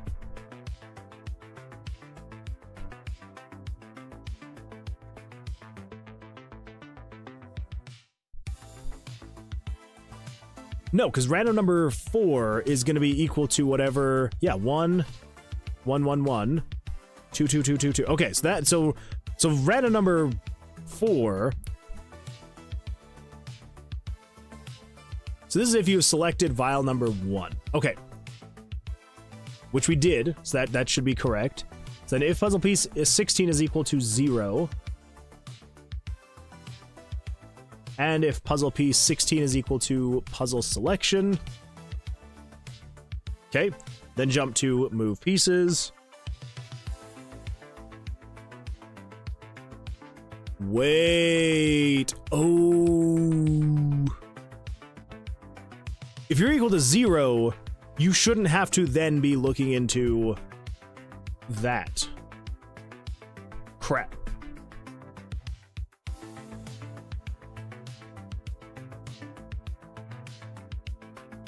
Okay, so I did that wrong. That would be why it wasn't actually working. So we need to say if puzzle piece 16 is equal to 0,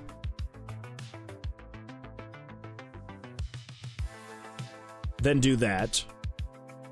else, if puzzle piece 16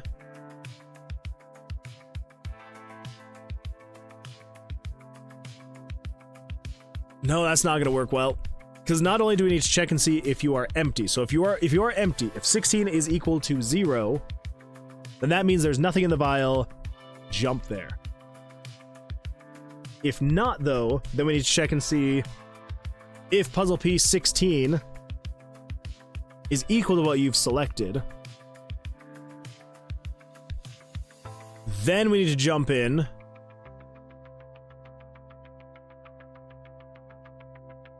and say if you're equal to... Okay, yes, actually I think this is actually working. So yeah, so then if puzzle piece 16 is equal to what you've selected, then we need to check and see if puzzle piece 15 is empty.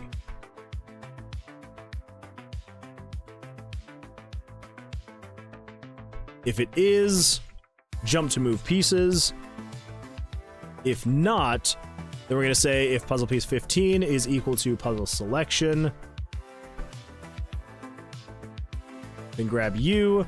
Then we need to check and see if 14 is empty.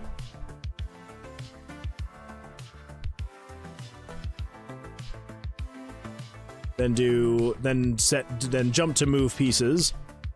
If not, then we need to check and see if 14 is equal to that, and then so long as 13 is equal to 0, then move pieces, and I think we can delete that. And then if not, if none of those are true, then just exit event processing.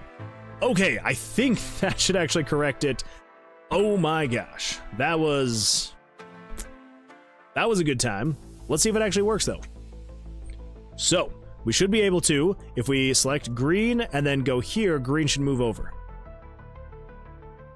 There we go. It did. Happy day. For now, anyway. Now we get to see what else is going to happen. So, was that just for piece 1? I really hope not. Because that is so much is going into just a single piece. So, same vial. Okay, so check if vial 4 matches orb ID.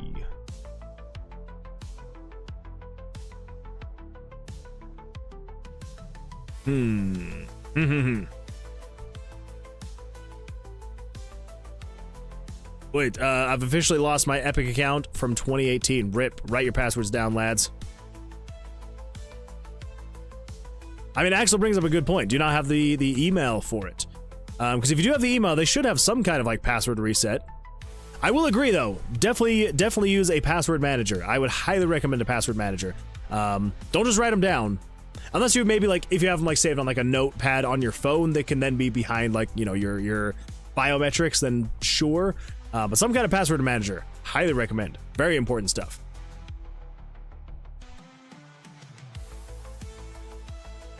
But yeah, if you have access to that email, you should be able to request a password reset.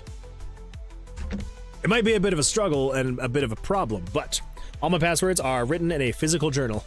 Axel, that is very dangerous.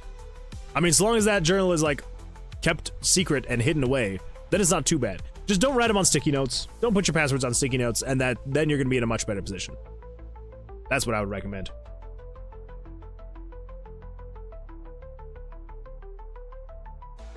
Okay. So it goes through all the checks. All the checks. So if random 4 is equal to 4, and then if puzzle piece 13 is equal to 0. Okay. So this should be any of the things from vial 1. That's just all the checks there. Now, the actual moving of pieces. So pulling from vial 1, this is going to be piece 4. So this is everything for piece 4 right here. So as long as piece 4 is greater than or greater than 0. Yeah. I don't have access to that old email anymore. The provider shut down years ago. Forgot to change it in time. Ooh, that is rough. That is rough. I am so sorry, Dazu.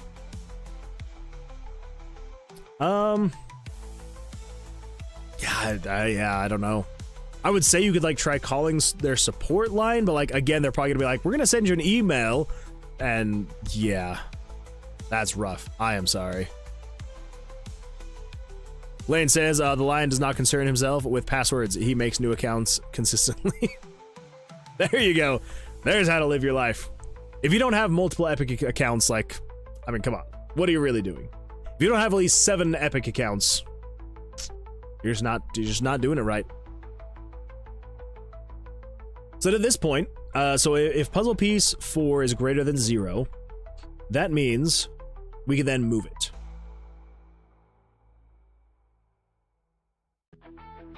Yeah. And then just don't wait when you get here to the end. So then here,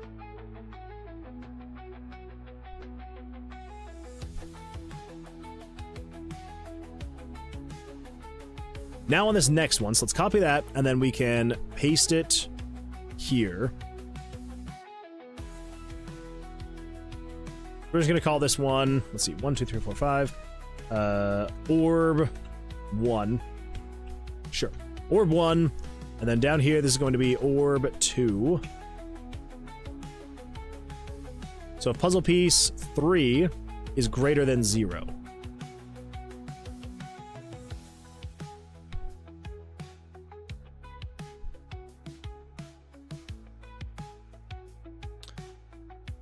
Oh, I just realized,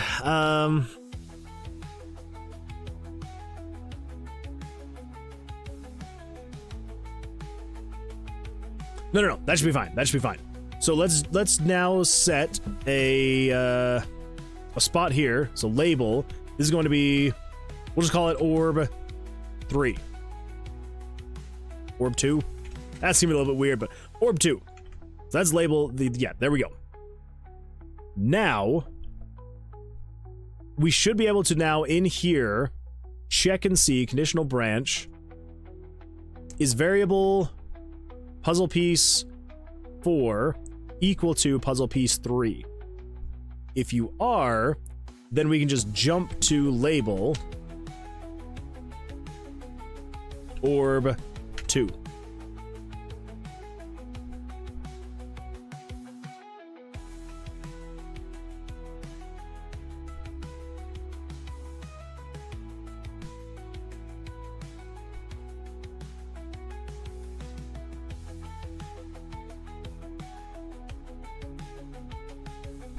Else exit event processing. Yes. So that will actually cut it and end it. So if the next orb in line is equal to what you just moved, it'll then move the next one. If not, then it's gonna go in and just stop it all. I believe that should be correct. So then here we want to say if 3 is equal to 2, then jump to orb 3. If not, exit event processing. Okay, so that means here we need to say this is going to be image layer 103. So for 103, it should move to the exact same locations, which is great. Again, this is why we did it this way, so it's just moving to the same locations. So then image layer 103, move to those locations. 103, set you back to bounce out. So then here it's going to check all the exact same things. So if 16 is equal to 0, then move 103 to there. 103. 103. 103. Yep, there we go, there we go. Okay.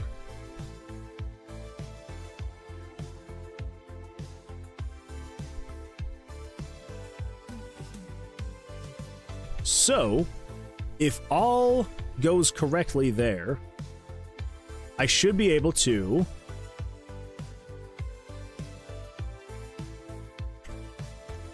move piece 1. Oh, this will actually be a really great test.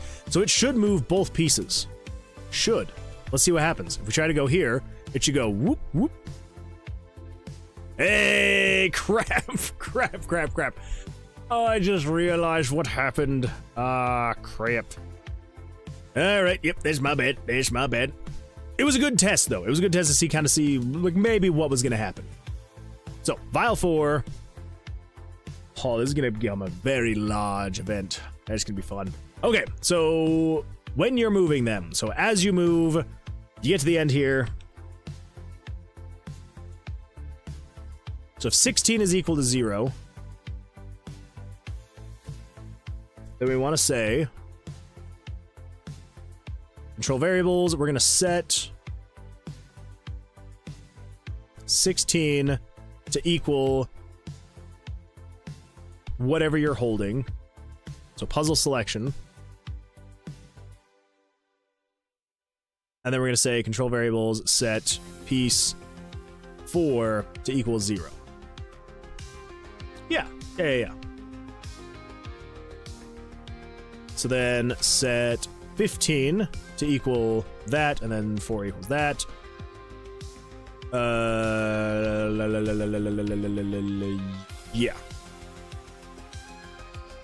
14, 13.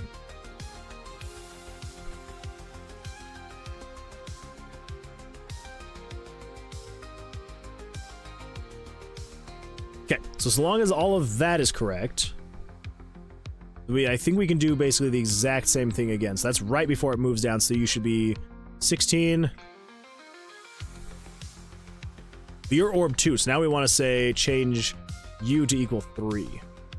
3 equals 0. That's 16, 15, 14, 13. All right, let's give this a test. Let's see what happens. So I've got to test a couple different scenarios. Scenario number 1 is I want to test the doubles. I need to test and make sure it doesn't actually go if it's not equal. So we should be able to do this one and move purple over there. Ugh, crap. Why? We should have checked to see. So if puzzle piece 4...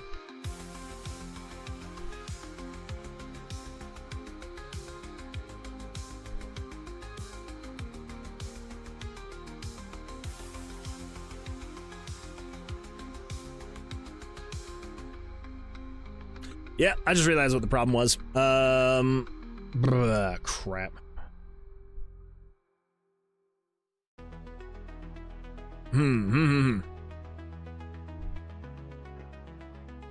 Axel says, actually, you can just call and explain, seeing as the email doesn't exist anymore. That's verifiable information. True. Most people would be very lenient in that regard. That's fair. That is fair. It's always worth a shot. Always worth a shot. Just see what happens. I'll cross my fingers for you, though. So, sometimes we're going based off of the variable that's storing the value that you selected, and then other times we're going off of just the raw value itself. But if we're changing the raw value of that variable to equal 0, we can't now then say, hey, does this equal that? Because it doesn't anymore, because you removed it. So, okay. So what do we do?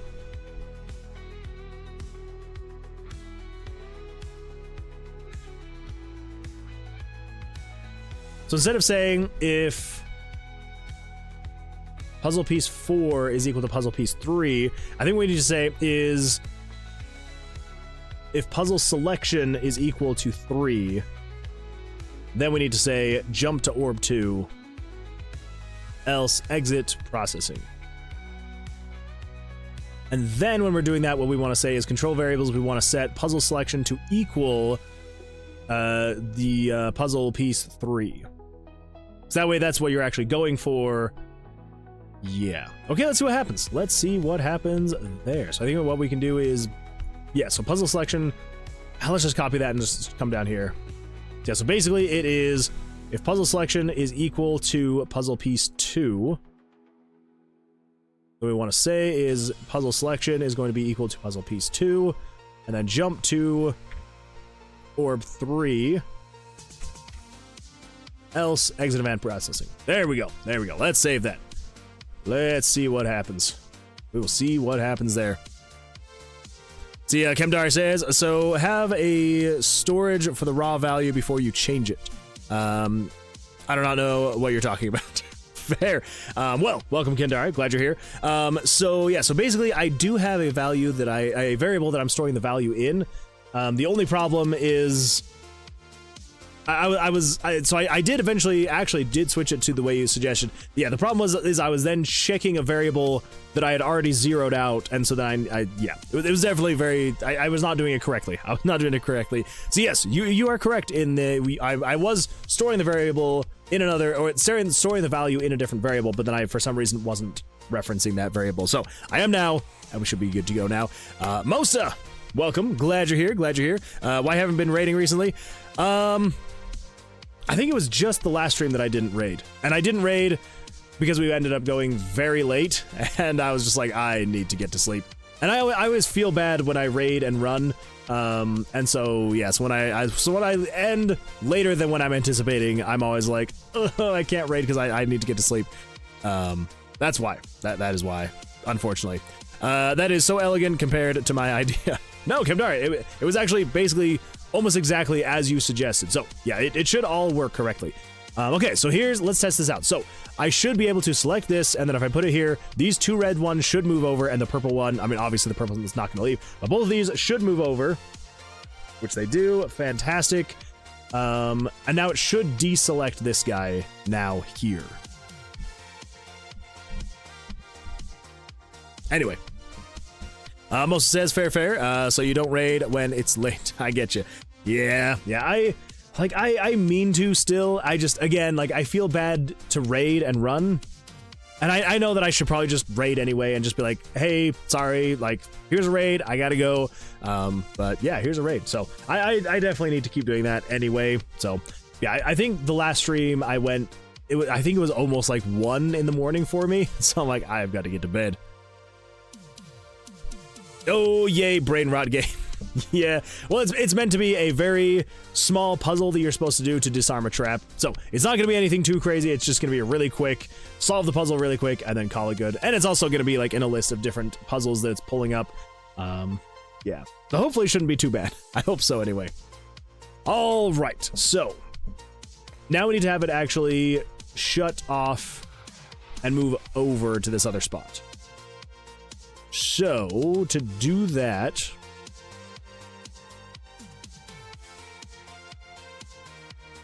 it basically needs to take the same vial stuff and, yeah, basically just do all of this right here.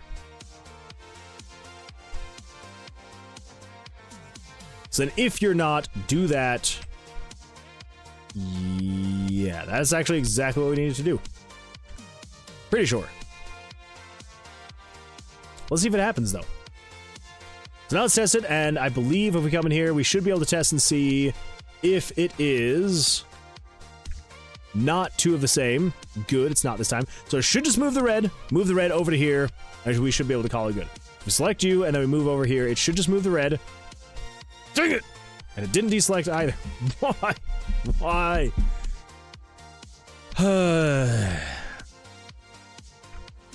Okay, well, the puzzle pieces, what are those looking like right now?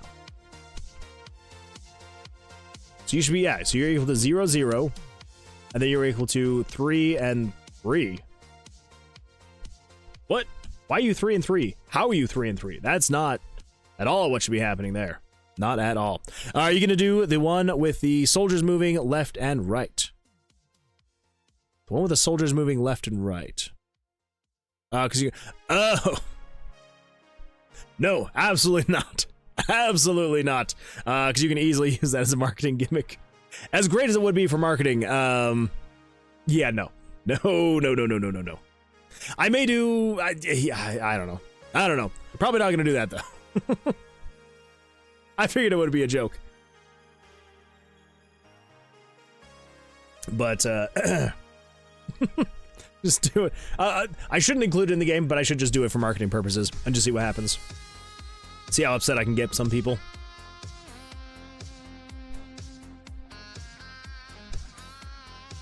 So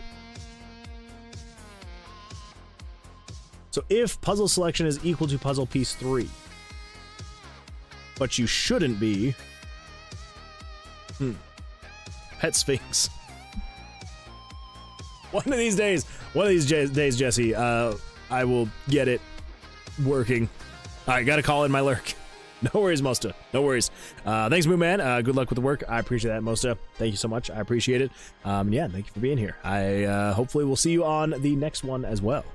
Fingers crossed. Hopefully. So, why is it setting it to be equal to the same thing? That is a real question. Is it happening in this section here or the other section? Because down here, puzzle piece 16, so if you're equal to 0, if you're equal to 0, puzzle piece 3, so then puzzle piece 16 equals puzzle selection. Oh, nope, nope, because puzzle selection is now equal to puzzle piece 3. But that's only if puzzle selection is equal to puzzle piece 3. So it would have selected it before. So yeah, so puzzle selection would be equal to puzzle piece, so if you're equal to puzzle piece 3. So that would have been equal to number 4. And now it's checking to see if you are equal to number 3. Else, do that. But if you are, then say puzzle selection equals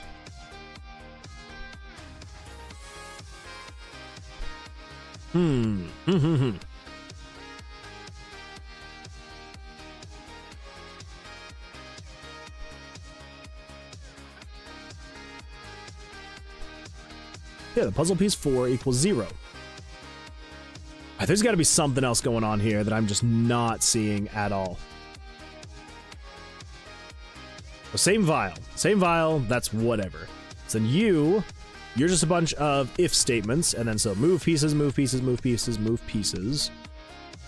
And then if not, exit event processing. But if you are on move pieces, then pulling from vial 1, so orb 1.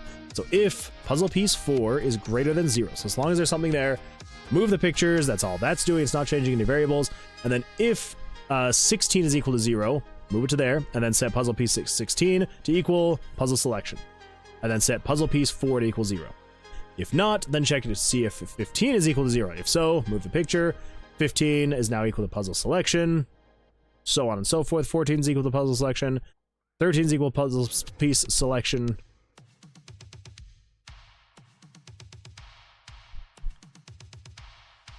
And then else, if puzzle selection is equal to puzzle piece 3, so if what you have selected, which should still be... All right, let's do this. I'm going to flash the screen here. And I'm going to check and see what the two variables are at. Nope.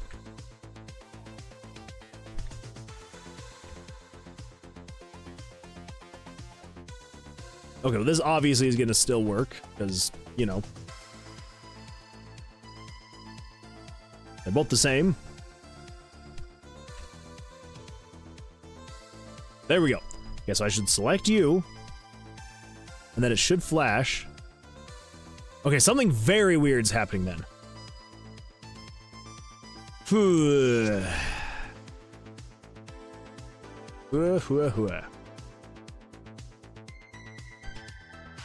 It seems to be like jumping over all of this, or like parts of it.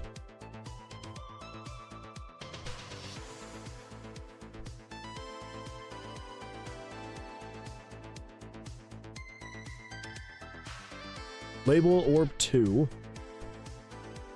You're jumping to orb 2, but nothing else should be jumping to orb 2. Huh. Nick, welcome. Glad you're here. How was your weekend? Hopefully it went well for you. Why does it seem to be jumping straight to here then? That's what I don't understand.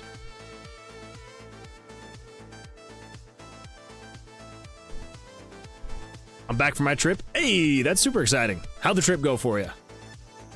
Hopefully well.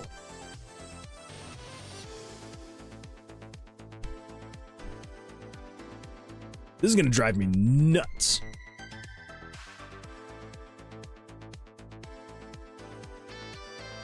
how are we getting to orb 2?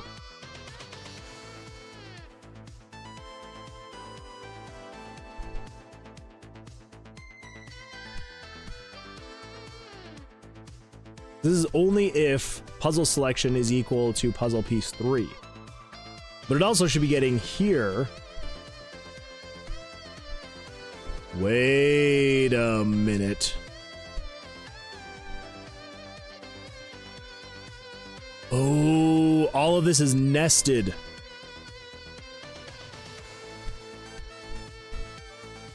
I need to have this not be in this nest. This is like the ultimate else handler, but if it does any of these things, then it will do the stuff and then jump to the next one.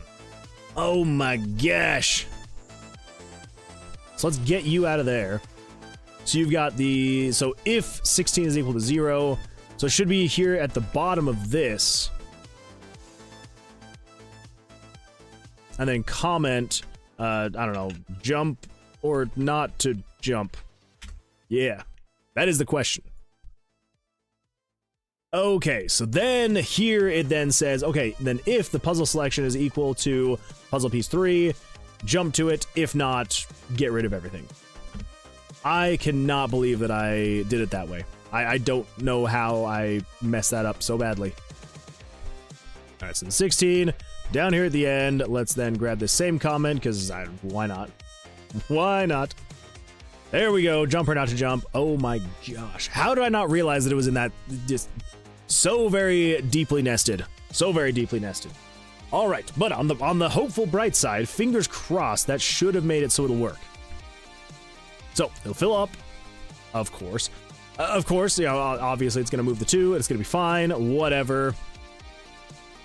All right, let's see if we can get luckier this time. Luckier to get unluckier.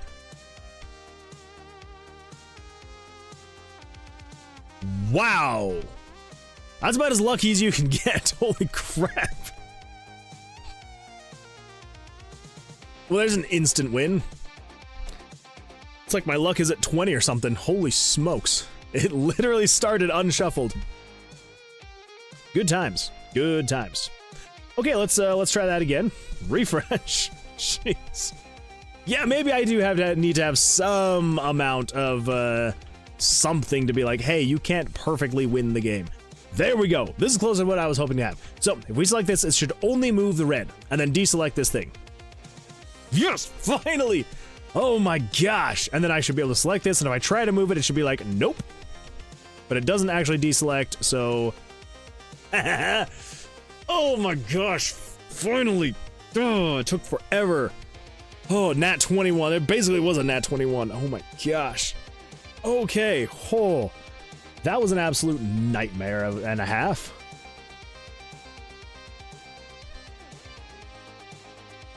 Holy smokes. Damn, I know. That was crazy. Whew, okay, well. Good to know. So, yes. Now we need to get the rest of this stuff going. Yeah.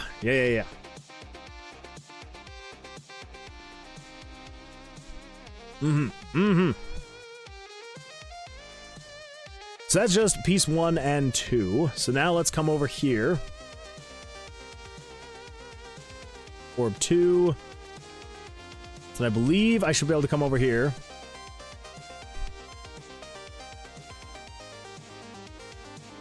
Yeah.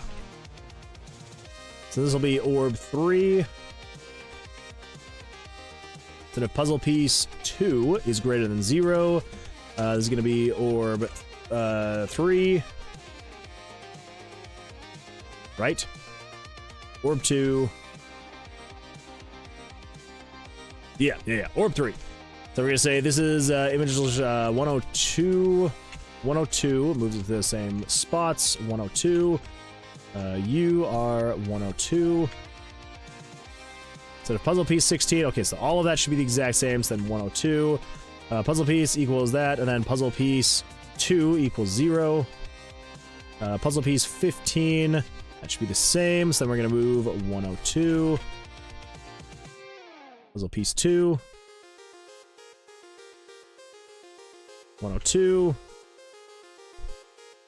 puzzle piece 2, and then 102, puzzle piece 2. Jump or not to jump. So if puzzle selection is equal to puzzle piece 1, what we want to say is puzzle piece selection is equal to puzzle piece 1? Pretty sure. And then jump to orb 4. Yes, yeah, jump to orb 4. I know I'm doing this in a very weird, roundabout, not good way at all.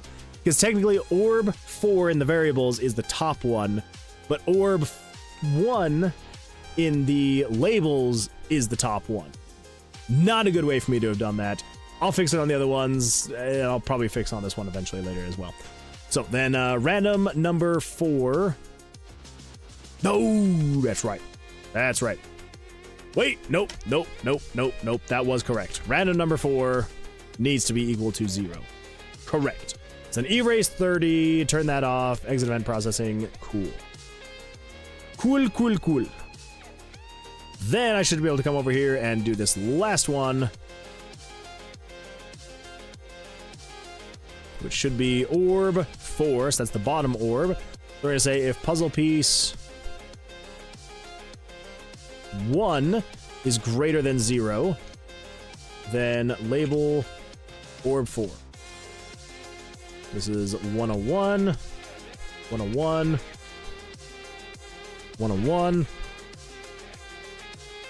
101, 101, and then set 16 to equal puzzle selection, and then set puzzle piece 1 to equal 0.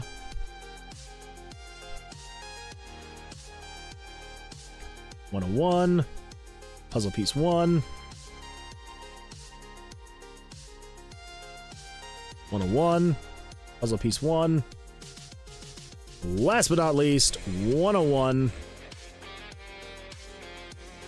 puzzle piece 1.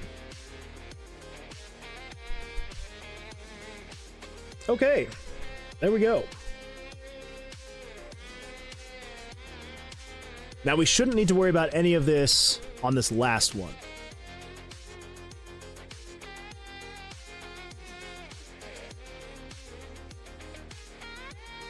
Yeah. Because the last one, you can't technically do anything else there. Shouldn't be able to.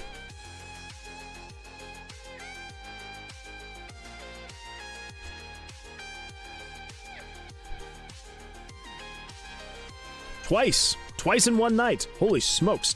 So I should be able to move everything over to here, right? And it should just go whoop, whoop, whoop, whoop. Okay, so I did something wrong. I think it was probably on that last one. It's a good thing that I tested that.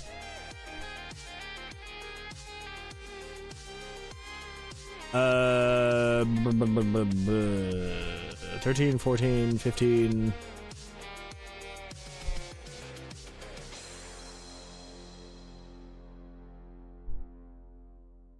Where would I have set that wrong?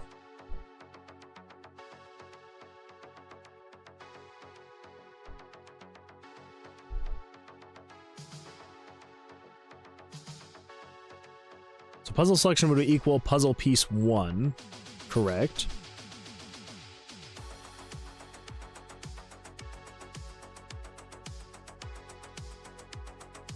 So puzzle selection equals puzzle piece 3, and then jump to orb 2. Then in orb 2 here at the end, as long as the next piece is the next piece, then set puzzle selection to equal puzzle piece 2. Orb 3, orb 3. Set U to equal puzzle piece 1.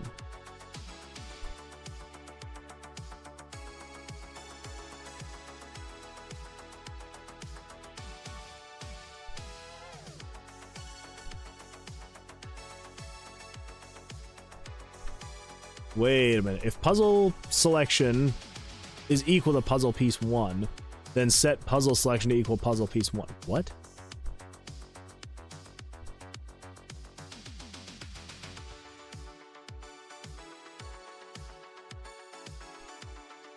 How's that making any sense? If if puzzle selection is equal to puzzle piece 3,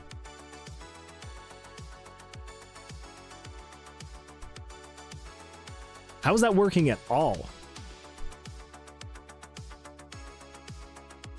Oh, if puzzle selection, which would be currently equal to orb 1, or yes, to orb 4, is equal to the next one below it, then set this, which would then be equal to orb 3, to equal orb 3. Yes. Okay, that is correct. That is okay. Whew, that was... I had me worried there for a second. So orb 3, orb 4.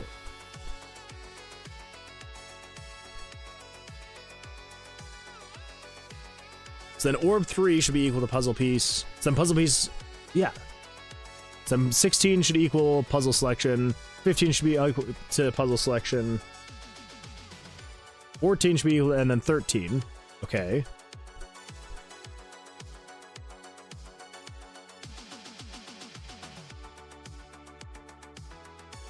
We have 16, 15, 14 else.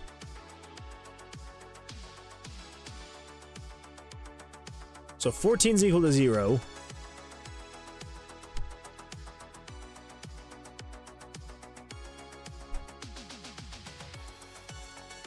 Oh. Moves the same. Okay, so wait, is that the same across the board? Oh. Okay, so I just didn't see it because of that. So what do we got here? So let's pull up a calculator because we've got. So this is 422 minus 366 is 56. Okay, so we got 366 minus 56, which would be 310. Okay. So instead of 366, you need to be equal to 310. Okay, so it wasn't necessarily like an actual issue with the code itself. It's just that I was stupid and didn't really think about that one. So 366 is now 310. Let's come down here, and we're going to say you are 310. Unknown artist says, well, would you look at that him back? Anyway. We have been trying to contact you about your extended car warranty. No, we need not my full warranty. name and debit card info. No. Thank you in advance. I can send you my social security number, but that's all I can provide. Anything more than that, I just wouldn't feel comfortable. So, yeah, I can get you that, but that's it. That is it. And then I expect nothing else about my car's extended warranty. Also, welcome back. Glad you're back.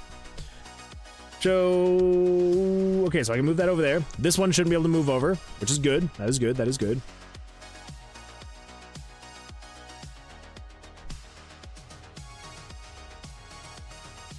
Yeah, that's definitely doing some weird things, but what about the phone number and email?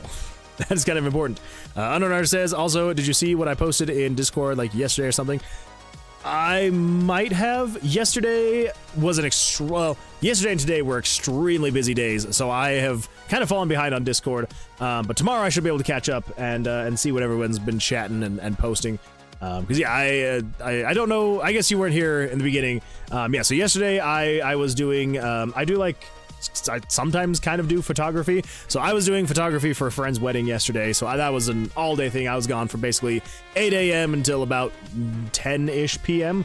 And then today, it was basically just hanging out with my wife and kid basically all day, just to kind of, make up for the whole day that I was away from home. And so yeah, so now I'm like slowly but surely going to be getting back into, everything. So yeah, so tomorrow is when I should hopefully be able to get caught up on all the Discord stuff. Yeah. So, yeah, it's working now, technically.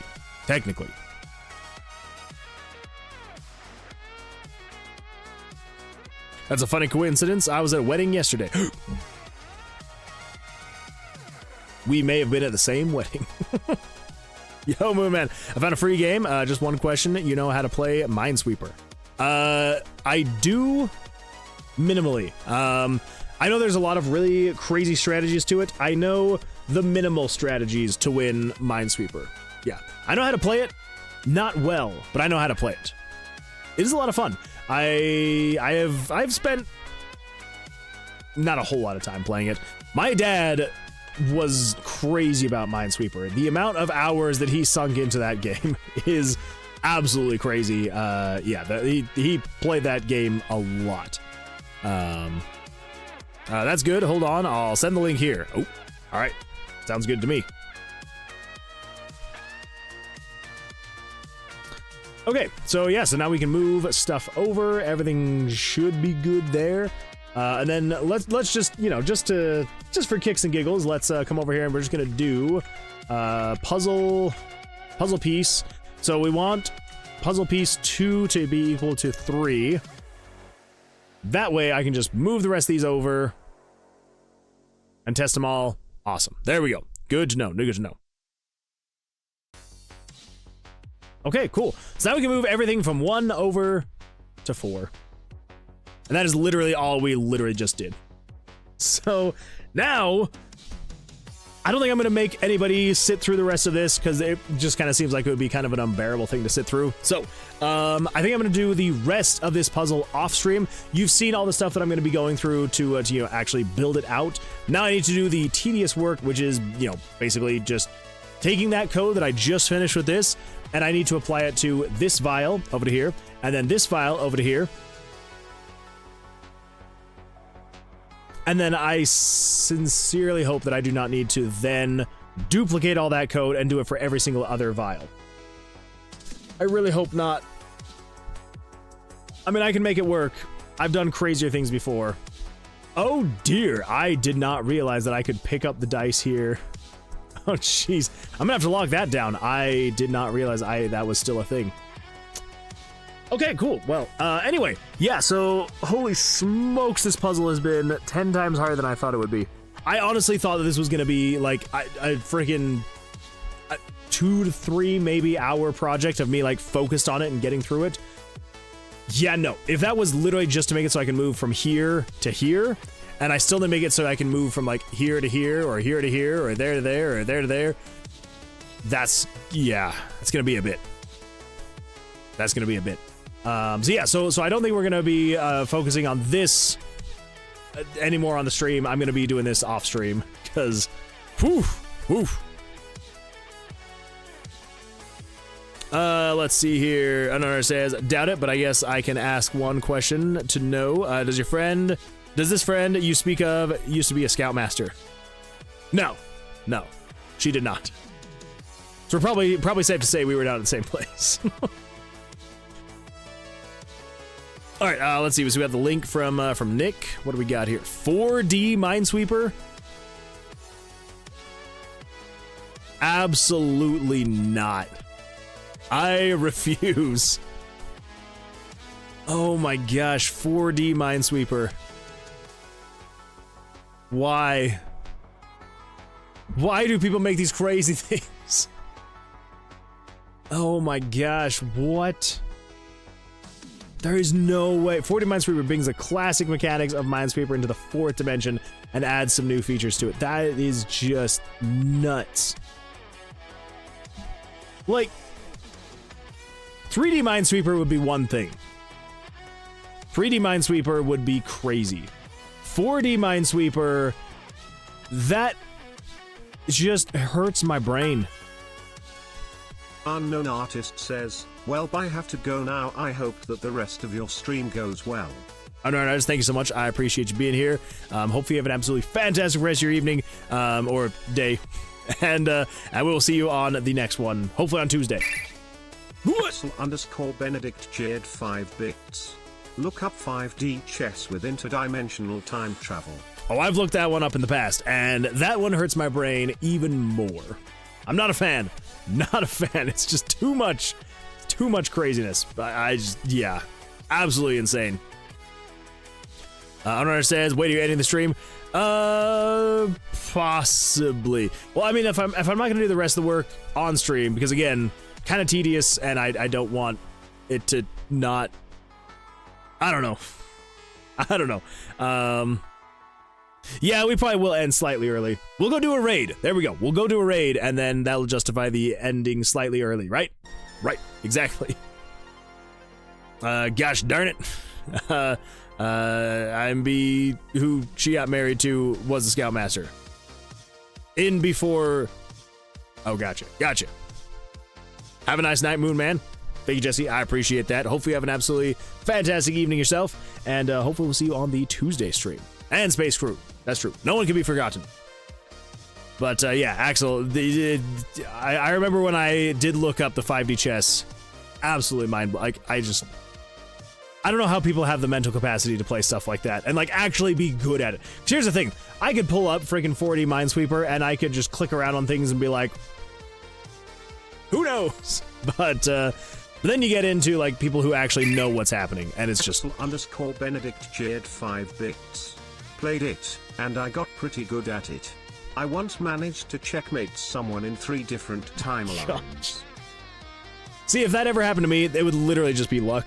Like, there's no way that I could actually be like, oh, I planned this. I'd be like, I just clicked on random things and hoped for the best. That's where I would be in a game like that. Check the tags. Oh no, what kind of tags we got here? Psychological horror. That sounds about right. Psychological horror. Yeah. I would add that tag to it. Pretty, yeah, 100%. Very accurate. All right. Well, yeah, I'm hoping that I will have time before the next stream to actually finish up this puzzle off stream. And so it'll just be good to go. We can put it behind us and it'll just be in the game and it'll be good to go. That's the hope. We'll see what happens. Yeah. I know that I'm saving for truth. I know what I'm saving for Truth or Dare, and you know what I'll make you do. Don't do it, Nick. Don't do it, Nick. Man to do 10 chest benders. 10 chest benders. All right, I suppose we can do that. Are we just gonna do some workouts right before the end of the stream? I'm down. All right, let's give it a shot. Here we go, everybody. All right, everybody ready for these chest benders? I hope you are, because I know that I am. Oh, here we go. Count them with me. 1, 2, 3, 4, 5, 6, 7, 8, 9, 10. Oh. Axel _ Benedict wants Moon Man to do 10 bicep curls. All right, let's do it. Axel _ Benedict just redeemed Streamy Edge. Everybody ready? Count them down with me.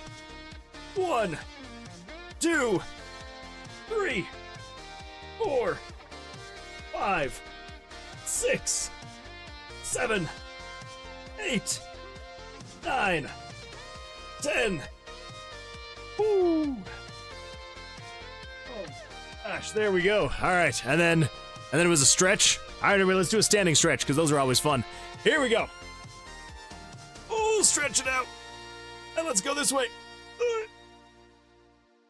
and the other way. Oh, I'm gonna go forwards this time. Oh, touch the toes. Oh. Well, that was a good end to the stream. That went well. Squeaky is back. Dazu says, you adjusted the green screen. You no longer warp the fabric of time and space when you get up. That's true. I did adjust it. So it's a little bit further back now. You can kind of see my shadow on it. So yeah, I can reach back about an arm's length now. Yeah, I have a lot less space now because, like, as you can see, like, my hand cuts off a lot more. I used to be able to reach out, like, almost all the way to the side, and you could still see my hand. Not anymore, but I was like, you know what? I would much rather have more space behind me so that I can actually, you know, like, move around and get up and do stuff versus having more, like, pointing space. So, I don't know. One of these days, I will get, like, a rounded, like, curved green screen that, like, takes up the whole back, and it'll be fantastic. But for now, I've got just like a cheap, like, $5 sheet curtain thing from Amazon. Yeah. Count down with me proceeds to count up. I didn't even think about that, Nick. That's a good point. I did proceed to count up as I said, count down with me. I'll have to make sure that I don't do that next time.